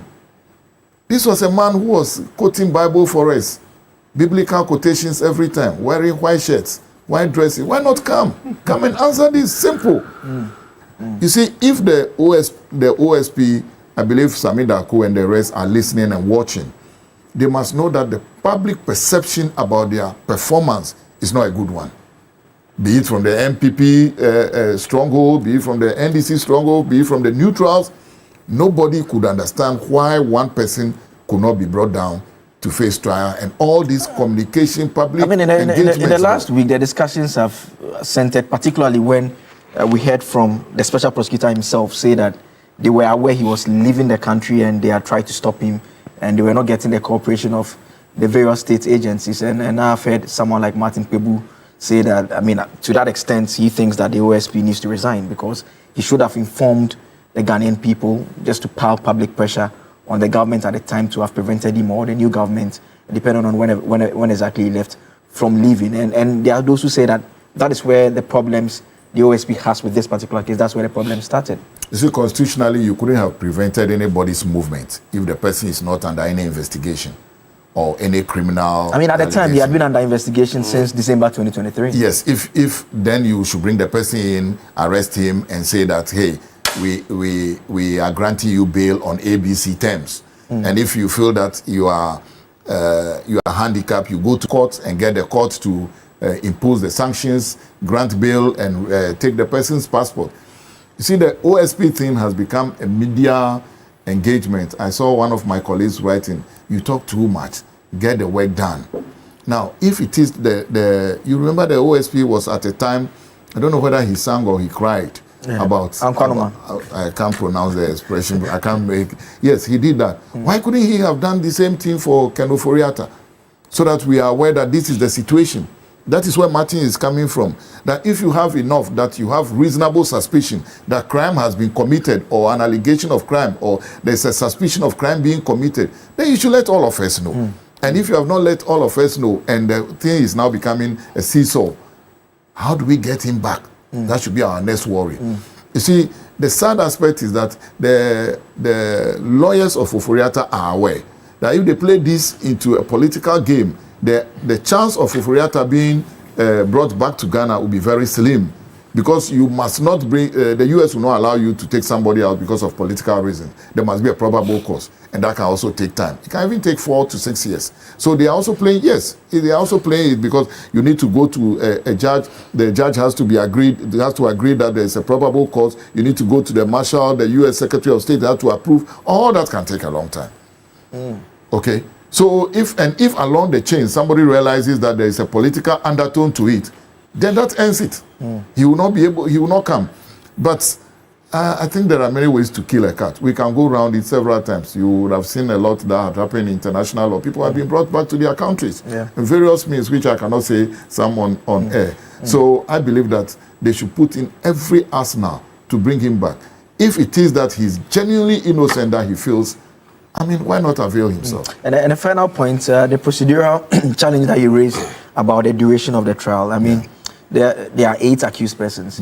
Assuming each of them picks a different lawyer, they will if one definitely person pick testifies, they would have to cross-examine all 8 of them. So that is why I'm saying. So quite a lengthy process. It's quite a lengthy process. It's deliberate. I won't say it's deliberate, but as I said, 78 charges. No matter how you break them into pieces, someone having 8, some 4, some 6, etc. How are you going to do all this trial? Granted that you have all the evidence in place, you even want to do day-by-day trial, even your staff will be tired. So 78 charges is going to take a very long time. Aside that, there will be procedural and interlocutory applications. This is not correct. They'll go to Court of Appeal. They will seek the Supreme Court's intervention, all that.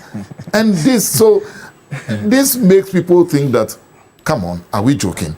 And again, if I were to advise the SP, which I can't advise him because he knows what is in the kitty. I don't know what is in the kitty. Why not look at the charges? Those that are watertight. If somebody has, let's say, 10 charges, you look at 3 and you are like, as for these 3, I have a high probability of securing conviction. I'll forget about the 7. I mean, but that presents a challenge. You know, when you are drafting a charge sheet, especially when they arise from the same set of facts. You can because when you abandon them, then when you are going back. No, you can't go. That is why I'm saying that. Exactly. You see, before you go to court, there are a few considerations you must have in mind. The possibility of securing conviction. Whether it is in public interest to do so, and how much will be involved in trying to prosecute that case. A lot of the time, we don't consider that. That's why a case can go on for 3 years, and the state loses, and nobody knows how much was vested into it, assuming we were using private prosecution. So when you look at the charge, your facts as before you from the investigation, and realize that for this particular one, my probability of securing conviction is about 30%. This one is likely 80% to 90% I can secure conviction. Go for those ones and leave all the others and say that, hey, these 2, I am sure I'll secure conviction. Do everything in your power to secure conviction on those ones. But you give someone 28 or 18 charges and you are going to go through all the person, you have to prosecute all the charges individually. The person will have to defend all of them individually. Then the other lawyers will also have to cross-examine individually because of their own clients. My brother, where are we? When are we finishing that? Let me come to Ebo. And Ebo, you seem to hold a view that you think it's deliberate. I mean, hearing there's a lawyer here who is not in the matter. He's just looking at it outside it, and already you can see the procedural concerns and possible pitfalls or objections that could be raised throughout the process. You can imagine that Ofoyata can obviously get the best lawyers in town. They are going to be deliberate about wanting to find challenges. That should be of concern to us. Yes, let me say this. I have defended OSP or the SP here a couple of times, but let me say that I have repented. Oh, why? I have repented.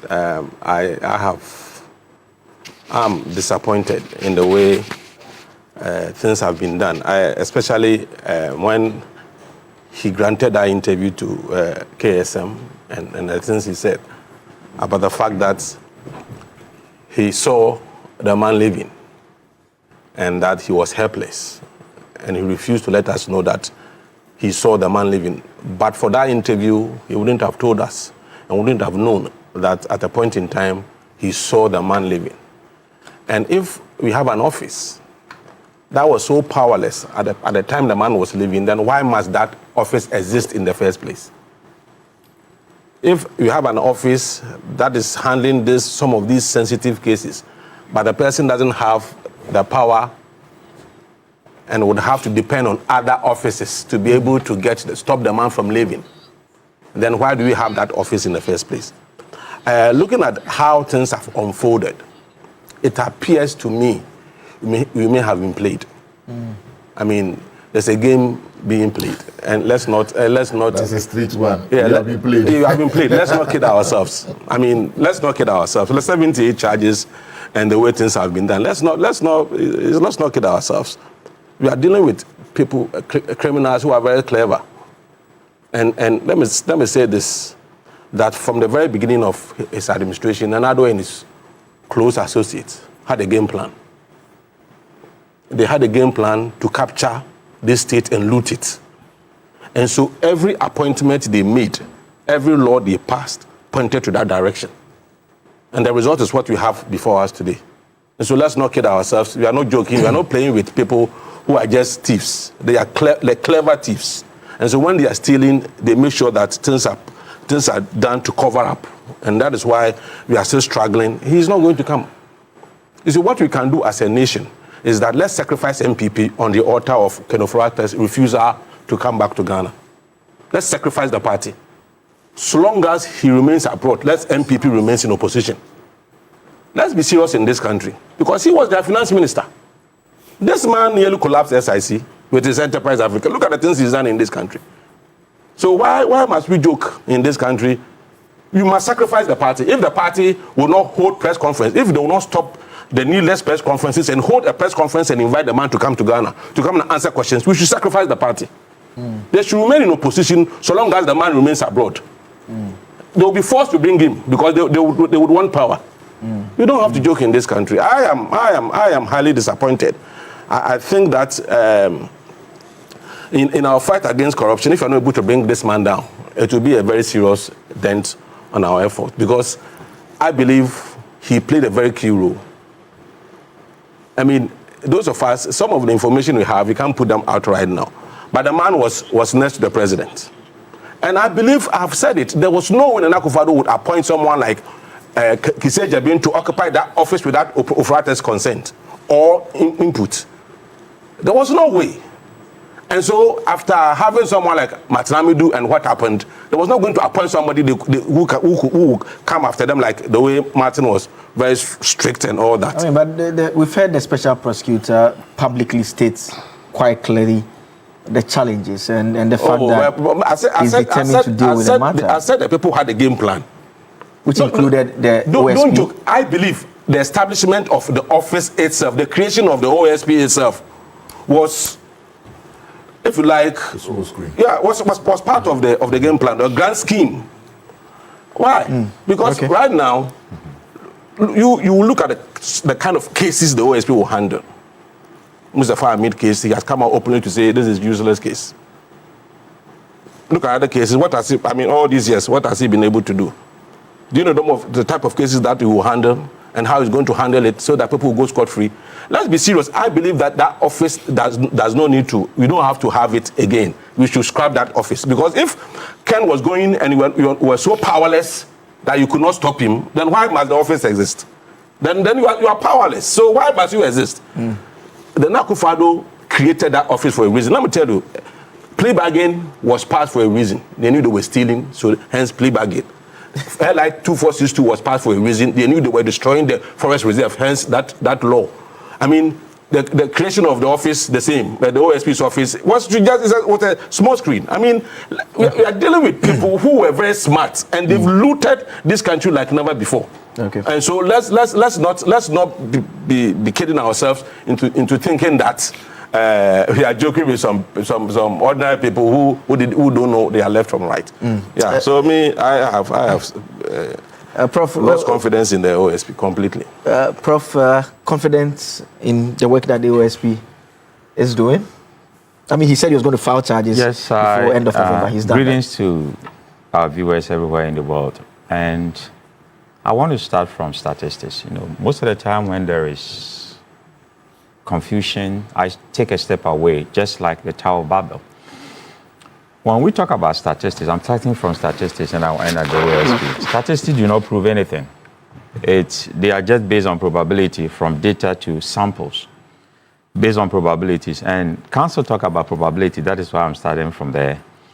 Being based on probabilities, and probabilities are always above 0% or below 100%. So what it means is that even if by a minuscule amount, statistics offer no absolute guarantees. And we have a lot of billions of supporting examples that absolute truth sometimes don't exist. So what does statistics do? We try to find, not to disprove anything or to find the falsity of anything. And in real terms, sometimes there are exceptions to situations. So when I sit or I listen to media, people sitting and talking about individuals, one thing comes to my mind: that is not the whole story, especially in court issues. So the absence of evidence is not evidence of absence. I want to repeat that. The absence of evidence is not evidence of absence. So just because we might not find something that is the absence of evidence does not mean that it is not there. That means there is evidence of absence. So a lot of students, legal students, individuals have asked me a lot of questions. Prof, what do you think about that? What do you think about this? I want to also go to social responsibility. So as an individual in public office, you have 4 social responsibilities. The first one is your economic responsibility, that you are there to make sure that economically your office is viable for the people of the nation. And then legal responsibility, you obey the law and do the right thing, obeying the policies and procedures of the country. You also have an ethical responsibility. What that means is that you have to do what is right and avoid harm to the people. The last one is your discretionary responsibility. And in law, this is there, the president's discretionary responsibility. Discretion is a very key word. And what it means is that you have to contribute to society and be a good citizen. That is where we are lacking in this country. The discretionary power where you have to make decisions. So let's go to the OSP issue. 8 individuals have been charged. And we look at Oforiatta, 28 counts. I agree with counsel that can we reduce some of the count? Because when you go to court, they are going to cancel some of the counts, reduce it from 28 to about 10 or 15. Why do we go with many, knowing that some are going to be, scrapped out? Because they are not watertight evidence. Because the name of the game is evidence at a court. We also have Isaac Crenshaw, 19 counts, Ernest, 12, Kwadwo Damwa, 8, Emmanuel Kofinti, 3, Evans Eduse, 9 counts, Amishada Owusu-Amwa, 10 counts, and SML itself is 18 counts. So 78 of them. Now, what are their charges? The charge is that it is alleged, and I want everybody to understand, it is alleged that the accused persons conspired to influence the procurement process to secure an unfair advantage in the award of procurement contract, causing financial loss to the state of over 1.4 billion. That is their charge.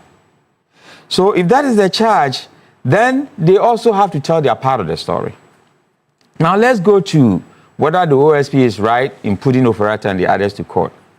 And in all my research, this is what I found, that the OSP is going to present their case at a court on Monday, and now it's up to the judiciary to determine the guilt or innocence of the accused.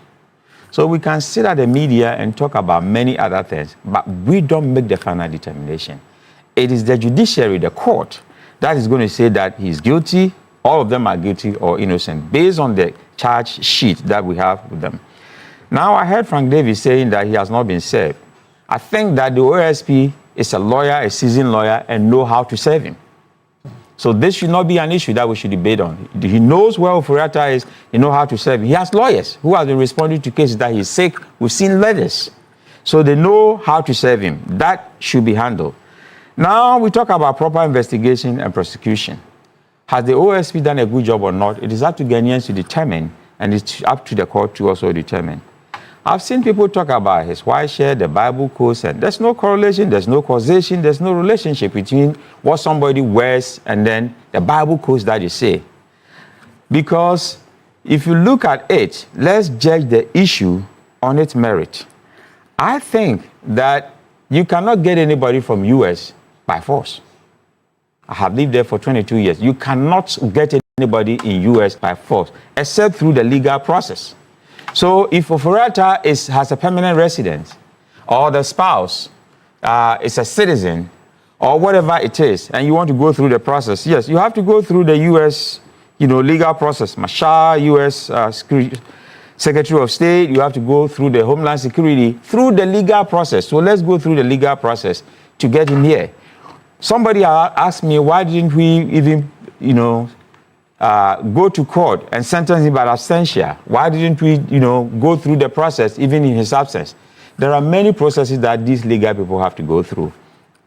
But because I began by saying that this is not the whole story, I believe that we should give him the opportunity to also tell his side of the story. I remember in 2002, I was interviewing Kwesi Botre in Koforidua, and Kwesi told me that he brought a Tamils to NDC. He brought Professor Mills to NDC. He calls him Fifi. And he told me a lot of story, what he faced as a finance minister. I know it's not an easy job, trying to budget and doing a lot of financial things is, for a country that is always struggling with finances, is difficult. We make bad judgments in organizations from leadership perspective. I've seen CEOs who have made bad judgment that has cost the company a lot of money. The board will invite the person, and then the person will say that my conviction and my judgment at that time was this. I made a mistake. Sometimes the best intention can go wrong. And the board have said that, yes, we know you had a genuine intention of doing this. Even though it went wrong, go and sin no more. Don't do that again. So all of these things will be determined by the courts. What I'm saying is that we should not judge people by the media. Allow him through the court processes so that we will see whether he did the right thing or the wrong thing. Okay. For far too long, I've seen in this country where everything goes to the social media. People say all sorts of things. We judge people. But there are always the other side of the story. And sometimes what we hear is not the whole story. I like the way that the court put it, that it is alleged. And until the person is proved guilty, that person is determined innocent. Can I quickly respond to something, please, about the service? Yes. Sir, the service, we have dealt with it. The lawyers are aware, but we are talking about criminal service. Criminal service must be done personally. So it is not generally about serving through a lawyer who have been talking. That's why we are saying that it will become difficult, or that is the mountain. Whether Frank Davis is talking for him as a lawyer, etc., we might not be able to serve him the criminal, the charge sheet through Frank Davis. So you have to hand deliver it to him personally. Yes, he has to be served. Then you can go through the U.S. legal process. They can hand it over to you. They know everybody's address. In U.S., you can't hide. Even a town have the number of people, population of that city. So it's easy to get that. There are people hiding in the U.S. Then secondly, you cannot benefit from the social media and the Bible quotes on one side when the things have gone wrong, and you say you cannot you don't want to be heard about that one. Even in the best jurisdiction, the U.S., etc., the attorney generals, the DAs, they always give updates to the media. And people take it from there. If it's CNN, ABC News, they dissect the cases, look at all the options before. It is otherwise life will be incurably boring if we don't do this type of things. Yeah, but even before Nana comes in, Prof, the issue is not whether the man will not be given fair trial. The issue is that the man has even run away. I mean, but and he doesn't want to come back to Ghana. But is that fair? I mean, to the extent that his lawyers have consistently said that he's unwell in receiving treatment. My brother. You see, those are the facts that we have. We don't have contrary facts. That is what the lawyers have said. That's what they have said. What information we have is that he's not sick. Okay. Information we also you have that information? Yes, we have it. He's not sick. Okay, that's fine. I don't have that information. So if you have that information, then that's good. Yeah, Senior. Good morning. Yeah, good morning once again. Let me ask my brother just one question. Is it deemed served if a service is pasted on the wall of a house of a particular person? In a criminal trial, no. In a civil one, yes. That is why I'm saying that we might get there when someone will challenge such a type of service for the court to say, you might be deemed served if it is pasted. Yes. I believe that you're deemed served, whether criminal or civil, pasted. For now, it is only civil. Well, let me start. Look, this is commentary before the Black Stars match starts. The players no massa. You go baby in the stadium, and the next thing you see, Ghana scored one goal. The next thing you see, Ghana has scored one goal. Let's go through the process. What is the process? Exactly. Is the OSP going through the right process? For me, how many charges? 78. In total, 78. Can you prioritize this how many? 28. 28. He's cast his net wide. Look, he has a strategy he's using. Definitely, the counts they've had against them would drop. He knows those specific ones they will catch him on. Ken Ofori-Atta has argued that the AG has no case against him through, and he's played the videos to the authorities out there through the AG, saying that at the present moment, he didn't see whether there was a case against him. He's played the videos. The OSP has now given him show that, Krache, these are your charges. Now, remember, how many people are in there? 8. 8. The moment they start the case, the charges, they relate to each other, don't they? So, in order for them to save themselves, and their lawyers to save themselves, it will poke Ken Ofori-Atta inside. What if all of them, the 7, dump everything on Ken Ofori-Atta's doorstep? That we were just following orders. A, B, C, D, E, X, Y, Z. We're following orders. Is that not a strong case for Ken Ofori-Atta to come? Yeah, number one. He won't mind it. If you dump your thing on me, wait. We are all presuming here, right? We are assuming. Wait, look. If he trusts his integrity, that I've done nothing wrong, what these people are saying is not true, won't he come? And if he doesn't come, then that alleged bit of the criminality will be proven. So I ask the question, why? What is he sitting there for? Our senior, the one you cited, Chachu, how long did the case take? For a long time. For a long time. Did he not get justice in the end? Yeah. The only challenge here is that if it so happens that the NDC don't come back into power after 2028 and the MPP come into power, they'll make it a foolish case. But I would be glad if they don't make it a foolish case to show the innocence of Ken Ofori-Atta if he's innocent. And see, this is where politics comes into the judiciary, and it is wrong. So far as a case has gone to court, politics has nothing to do with it. Period. Nothing, absolutely nothing to do with it. But you see, because the executive seems to have some command over the judiciary and parliament, it becomes a foolish case. Who have egg on their faces? The people of Ghana. Because really and truly, if you walk the streets and you ask the questions, they want to see a trial to prove whether Ken Ofori-Atta is innocent or guilty. Because the amounts of money that we're talking about is humongous. I won't call it corruption. I'll call it stealing. Stealing. And so, if President Akufo-Addo believes in, the rule of law, he's a lawyer himself, and Ghana is on his heart, he would tell his cousin, oh boy, come, face the music, because so far as we are concerned, you've done nothing wrong. Absolutely nothing wrong. But if you continue to try and put steps, get the American president, get this, you are looking for citizenship and all that, definitely, out of these 28, there's one that will catch Ken Ofori-Atta. Ken Ofori-Atta is saying, where the, is concerned, the cathedral is concerned, that Parliament passed it. In the evidence that the OSP is going to bring, it has to be watertight. And this is the thing about the OSP.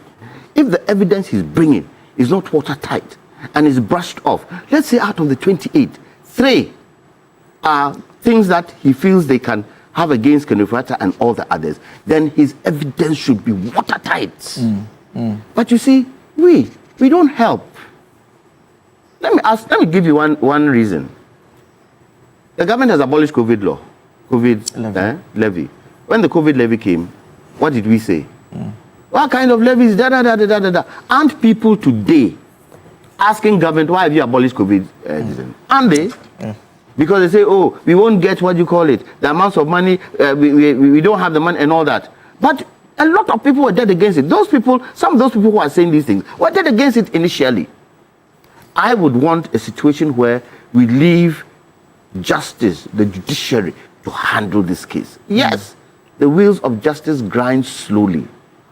We just hope that if an MPP government comes into power, 2028, they would look at Ghanaians and say, Ghanaians need to know the truth about us. This particular case of Kone Ofori-Atta is against not only him, but against us, the party, because it was our party in power. We need to be able to safeguard the name of our president, President Akufo-Addo. But if they come and they rubbish it, then you know, say, Bibi won't see us. You know, say, Bibi won't see us. Okay. As to whether you can trust the OSP or you can't trust the OSP, we are yet to see. Okay. We are yet to see. Right. So for me, social commentary is not my interest. My interest is there justice to be made?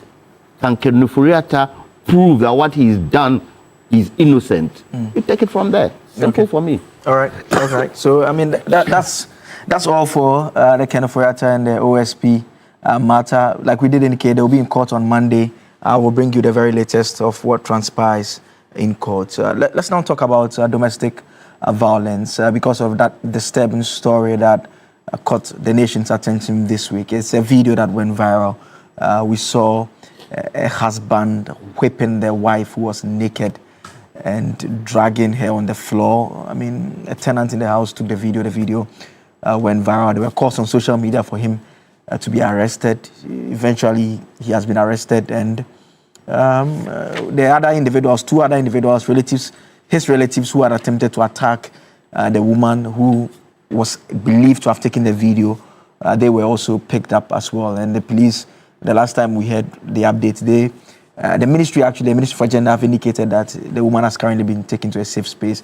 We here at TV3 brought you that exclusive interview with the woman. We've also started a campaign to raise some funds for her. But the story that we brought you, there are parts of the story that raises serious structural concerns. I mean, for instance, she had said that she had reported multiple times to the police. In one instance, she says at the police, even in the presence of the police, the man was beating her up and nothing was happening. And he was still a free man. He was at the house and he was still engaging in that particular conduct. And it's a very disturbing story. And we'll try and deal with this. In a very brief time that we have. Let's do 2 minutes each. Let me start from Prof. Yes, I'm a guidance counseling person. I did psychology for my first degree. So when it comes to abuse, domestic violence, it's very worrying. All over my travels, I've seen what advanced countries have done. When there's an issue, they come to the home. They ask the old lady first, because old lady and old men tell things as it is. Then they will ask children. Then they will ask the women before they ask the men. And it's because it's been a masculine society where most men dominate in most cultures. When we talk about domestic violence, we're talking about physical one where some people beat other people, as we saw, very graphic. There are some verbal abuse. Some people will do verbal abuse on you. There's also psychological abuse, which is more dangerous than even the physical ones. Some people do that. There's also the emotional aspect, and it's disturbing. What I want to say is that there are a lot of things that we can do to solve domestic violence. People are coming from different backgrounds, and I have seen personally that the reason why most even relationships are collapsing is that you have to love the other person more than yourself, and that's what we are lacking. I stayed with some white family where the man was diagnosed with cancer and was given 2 weeks to die. The wife came to me and said, I wish I died instead of my husband. I had good pimples that day. She said, I wish I died because instead of my husband. I asked her why. She said, I'm a very reserved and quiet person, but my husband is an extrovert and always goes out. So me being a quiet person and always home, he enjoys life more than I do. And that is what I was expecting in life, to see each spouse or each relationship, the other one loving the other more than him or herself. That helps a lot. But we have to create an awareness, So awareness creation is one of the things we have to do. We also have to strengthen the laws and the policies about domestic violence. What does the law say? And how do we punish such deviant behaviors in society? Because it is not good for children to see mothers, women being dragged on the street naked like that. We all came from women, and women are sacred. I always say women are holy, they are sacred. We all came from them, and we need to respect them that much. Okay. We also need to give support services because we have to protect these victims. As you know, TV3 is doing, we have to protect them. And in protecting them, we also have to hold the perpetrators accountable because it goes both ways, a dual thing that we need to do. Then we have to also educate and promote healthy relationship and respect for women. The youth of today start from our universities and our senior high school. We have to teach them how to respect each other in relationship. And then access to justice and proper investigation and prosecution is also one of the things we have to look for. In some of these situations, we need justice for such a woman who has been abused by an irresponsible and unaccountable man. Okay. Let me go on to Zoom now and bring into the conversation Marian Darlington. Marian Darlington is a lawyer and also a women's rights advocate. Good morning. Thank you so much for joining us. Hi, good morning to you. Thank you for having me, and good morning to your viewers. I mean, we've had the Domestic Violence Act being in force since 2007.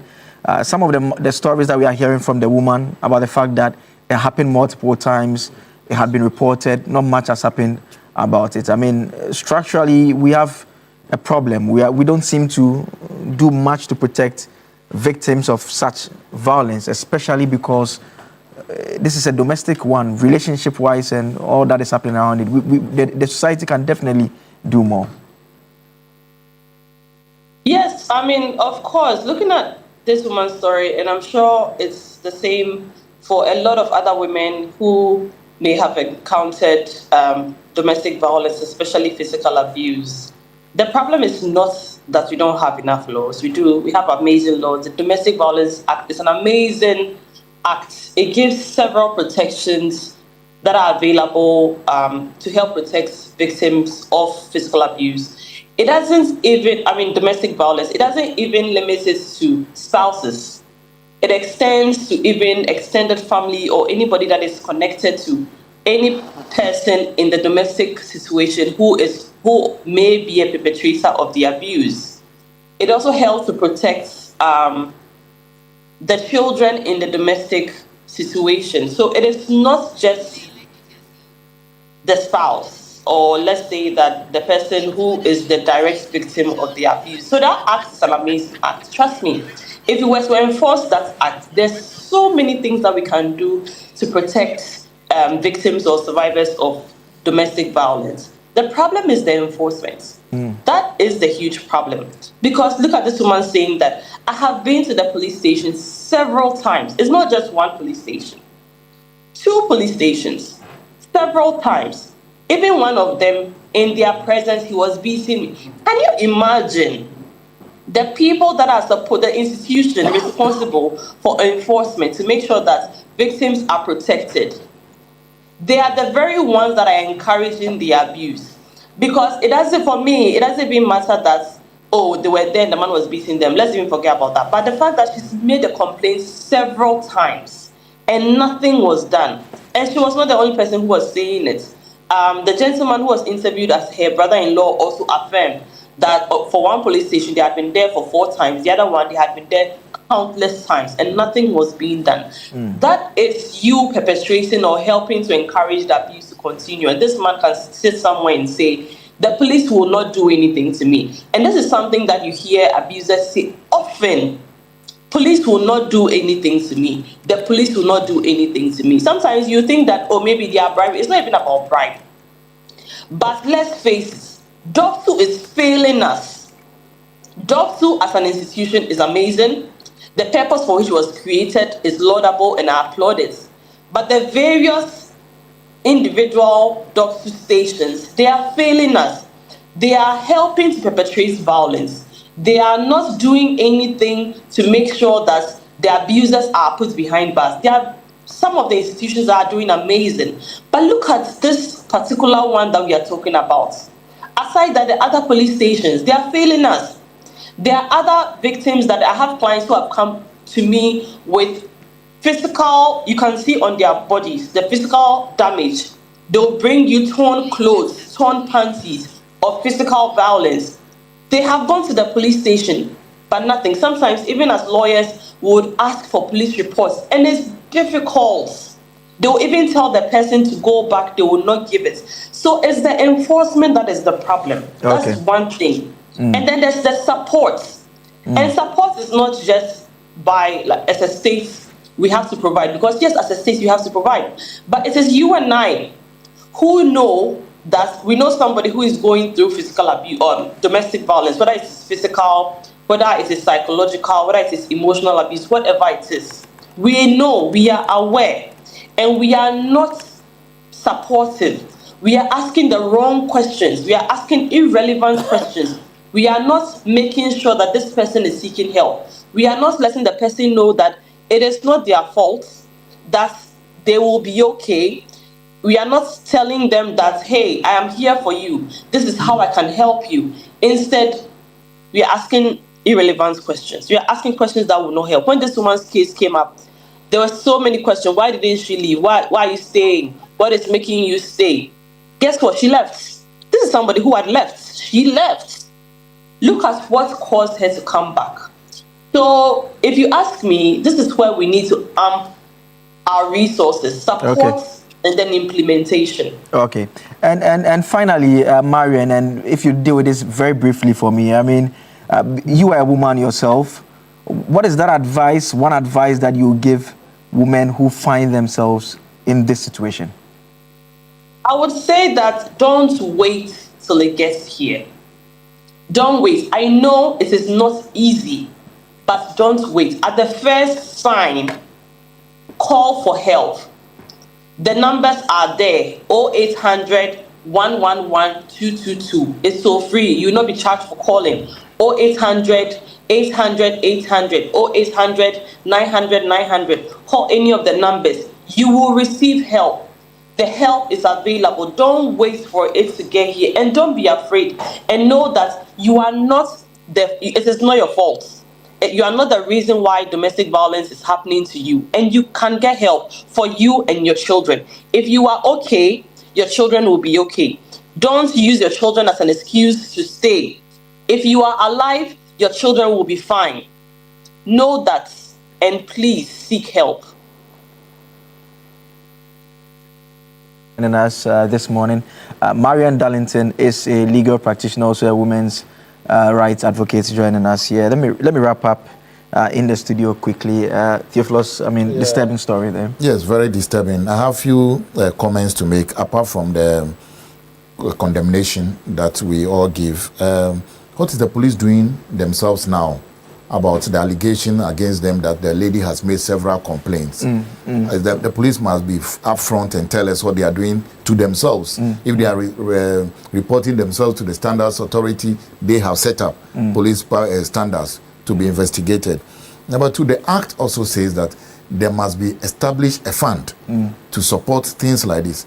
That has not been done. And I'll urge my senior, since she is in the space, to push for that act, that fund to be established, so that the likes of you will not be struggling to set up funding for things like this. Then also there's the protection order that a lot of the victims have not had, that to protect. You know, about 2 weeks ago, there was a similar incident in Ashanti region or something where the ex-convict killed about 7 members of the family and killed himself, all domestic violence. Then finally, let me come to you. Those who are, like you conducted the interview, I believe you could have at least not shown her face to protect a bit of dignity and privacy of her. Maybe media ethics allow you to do it, but where I sit, I think the ethics of the image does not really bode well for it to be shown, because when you were showing the video of the alleged maltreatment and the beating, you covered the face, you didn't show everything. So going forward to do so, the media houses should also take a bit of responsibility. Whilst educating, should not put the person out there, because she walks by and somebody says that is the person. For the first time, I want to applaud people who take videos when incidents are happening.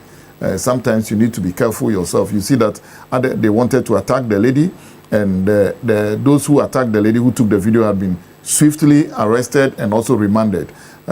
we need to applaud the woman too. They remanded them? Yes.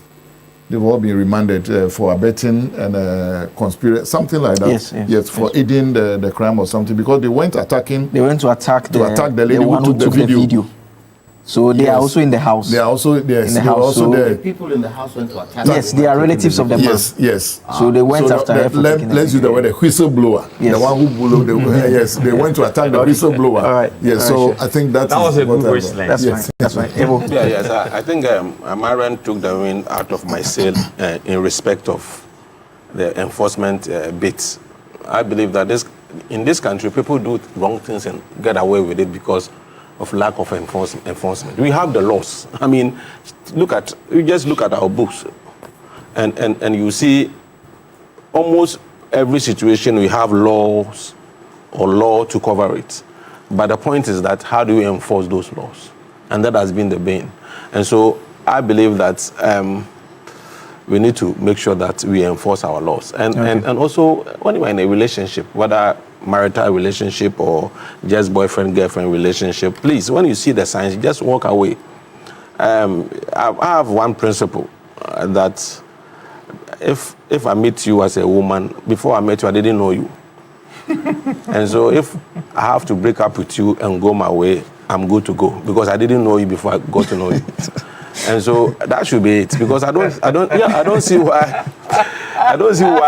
people you don't own people. You see, you don't own people. When you marry somebody, you don't own the person.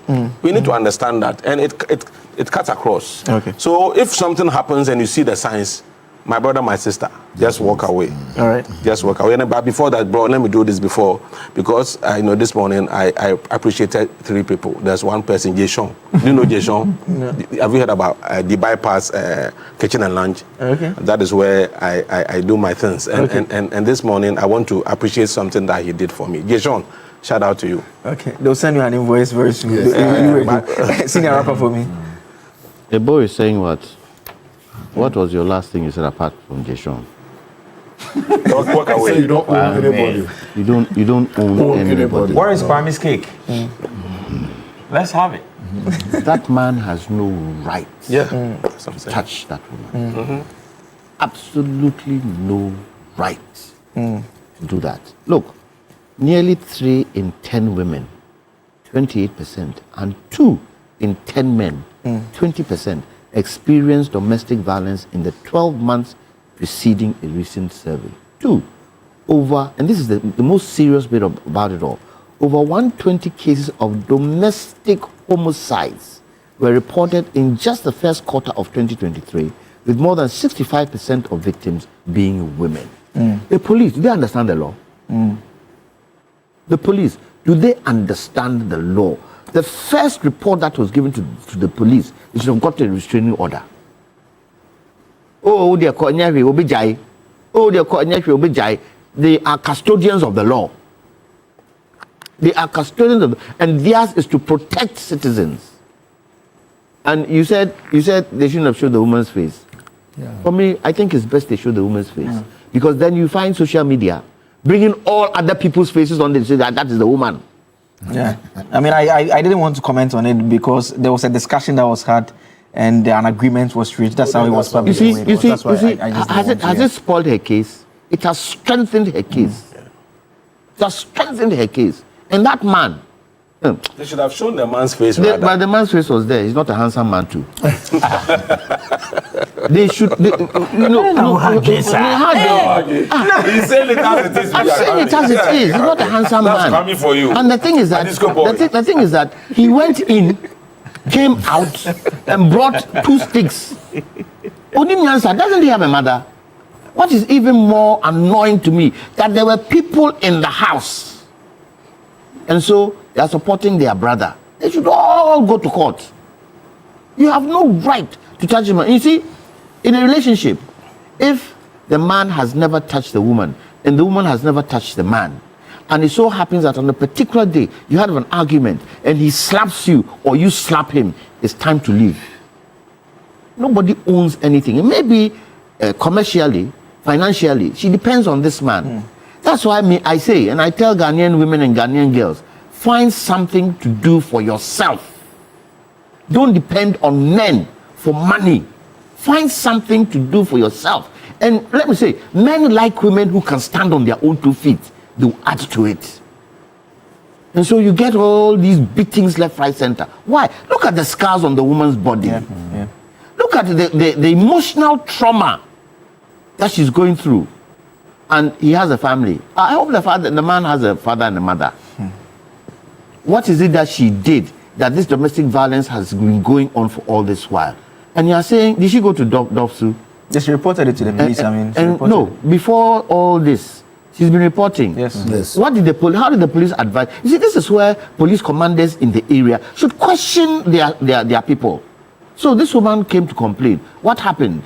ABCD happened. We didn't do that. You are suspended straight because you are there to protect the individual.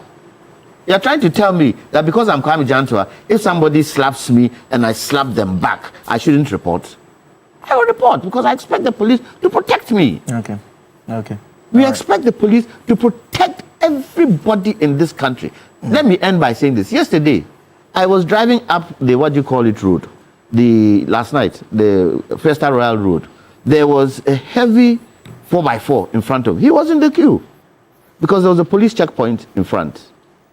The next thing I saw, he has switched on his hazard and come out and just sped off in front of the police. So when I go to the police, I asked, why didn't you stop that man? I said, how? Isn't there laws against it? Okay. So now you see where the challenge is in terms of our laws. Okay. Enforcement is always the problem, and I like something that Mr. Jimega said about the fund. It's I think it's the safest way of protecting people, because once they get a protective order and the fund is available to help the person survive, because a lot of the women, they will tell you that, you made a point. If you stand on your own, some of these things you walk away and you don't care about it. Yeah, I mean, but in the absence of that, the fund and part of is the very, very used important. to build up shelters. Let's ask. Does the man still sleep with the woman? He said he called her that day to sleep with her. Yes, and she said no. He's crazy. Yes. Anyways, maybe let's push the fund thing. It's very important. It's very important for us to do that. So that is what time would allow us this morning. My guests have been Theophilus Jimega. Before we leave, in my adulation of the hotel, I should have added others to who helped with my birthday. Henry Tenor, who is the CEO of Ghana Energy Awards, was part of it. VRA were part of it. We had the great thing. Bring the birthday cake. Okay. Bring the birthday cake. The cake is coming. Yes, Anita, bring the birthday cake. The cake is coming. And you see, my good sister did the birthday cake for me. I don't know whether she wants me to mention her name. And the cake was big. And I said, hey, this cake, I can't eat all. What do I do? Mention her name. I was going to Yaira Gizo. He brought me a good cake. And I said, why can I take this? I was going to give it to the children's home. I was going to go. I said, no, TV3. Take it there. They also deserve it. My crew. So bring the cake. Okay. And let's all celebrate it. Okay. The cake will be coming shortly. Professor Nokopoko Entry Governance Expert in Policy and Rights also joined us. Ebo Backman is Deputy Communications Director for United Party. Marian Darlington is a legal practitioner and women's rights advocate. She joined us as well. Let me do some commercial. We need money. If you want to look smart and fashionable, visit any Woodin boutique nationwide today. Woodin offers an amazing collection of authentic African fabrics and ready-to-wear that come in beautiful designs and colors for men and women. With Woodin, you can get creative and versatile with your designs. Be confident and show off how truly African you are in Woodin. Go to a Woodin boutique near you today and choose from a variety of trendy products to complement your unique style. You can follow Woodin Fashion on Facebook, also on Instagram at Woodin Fashion, and on TikTok at Woodin_fashion. And this outfit here is by Woodin as well, so special thanks to Woodin for this outfit. Tomorrow is Andani's birthday as well. Yes, you should come and let's cut the cake together. Engineer here in the studio. He is in the production room as well. He'll be joining us. They said we'll cut the cake when we go off air. So why? We'll show you the pictures and everything. We're going to cut the cake. I want Andani to be here. I'll hold his hand and we cut the cake. Andani will join us. All the others will join us. and we'll cut the cake. So stay tuned in. We'll be right back.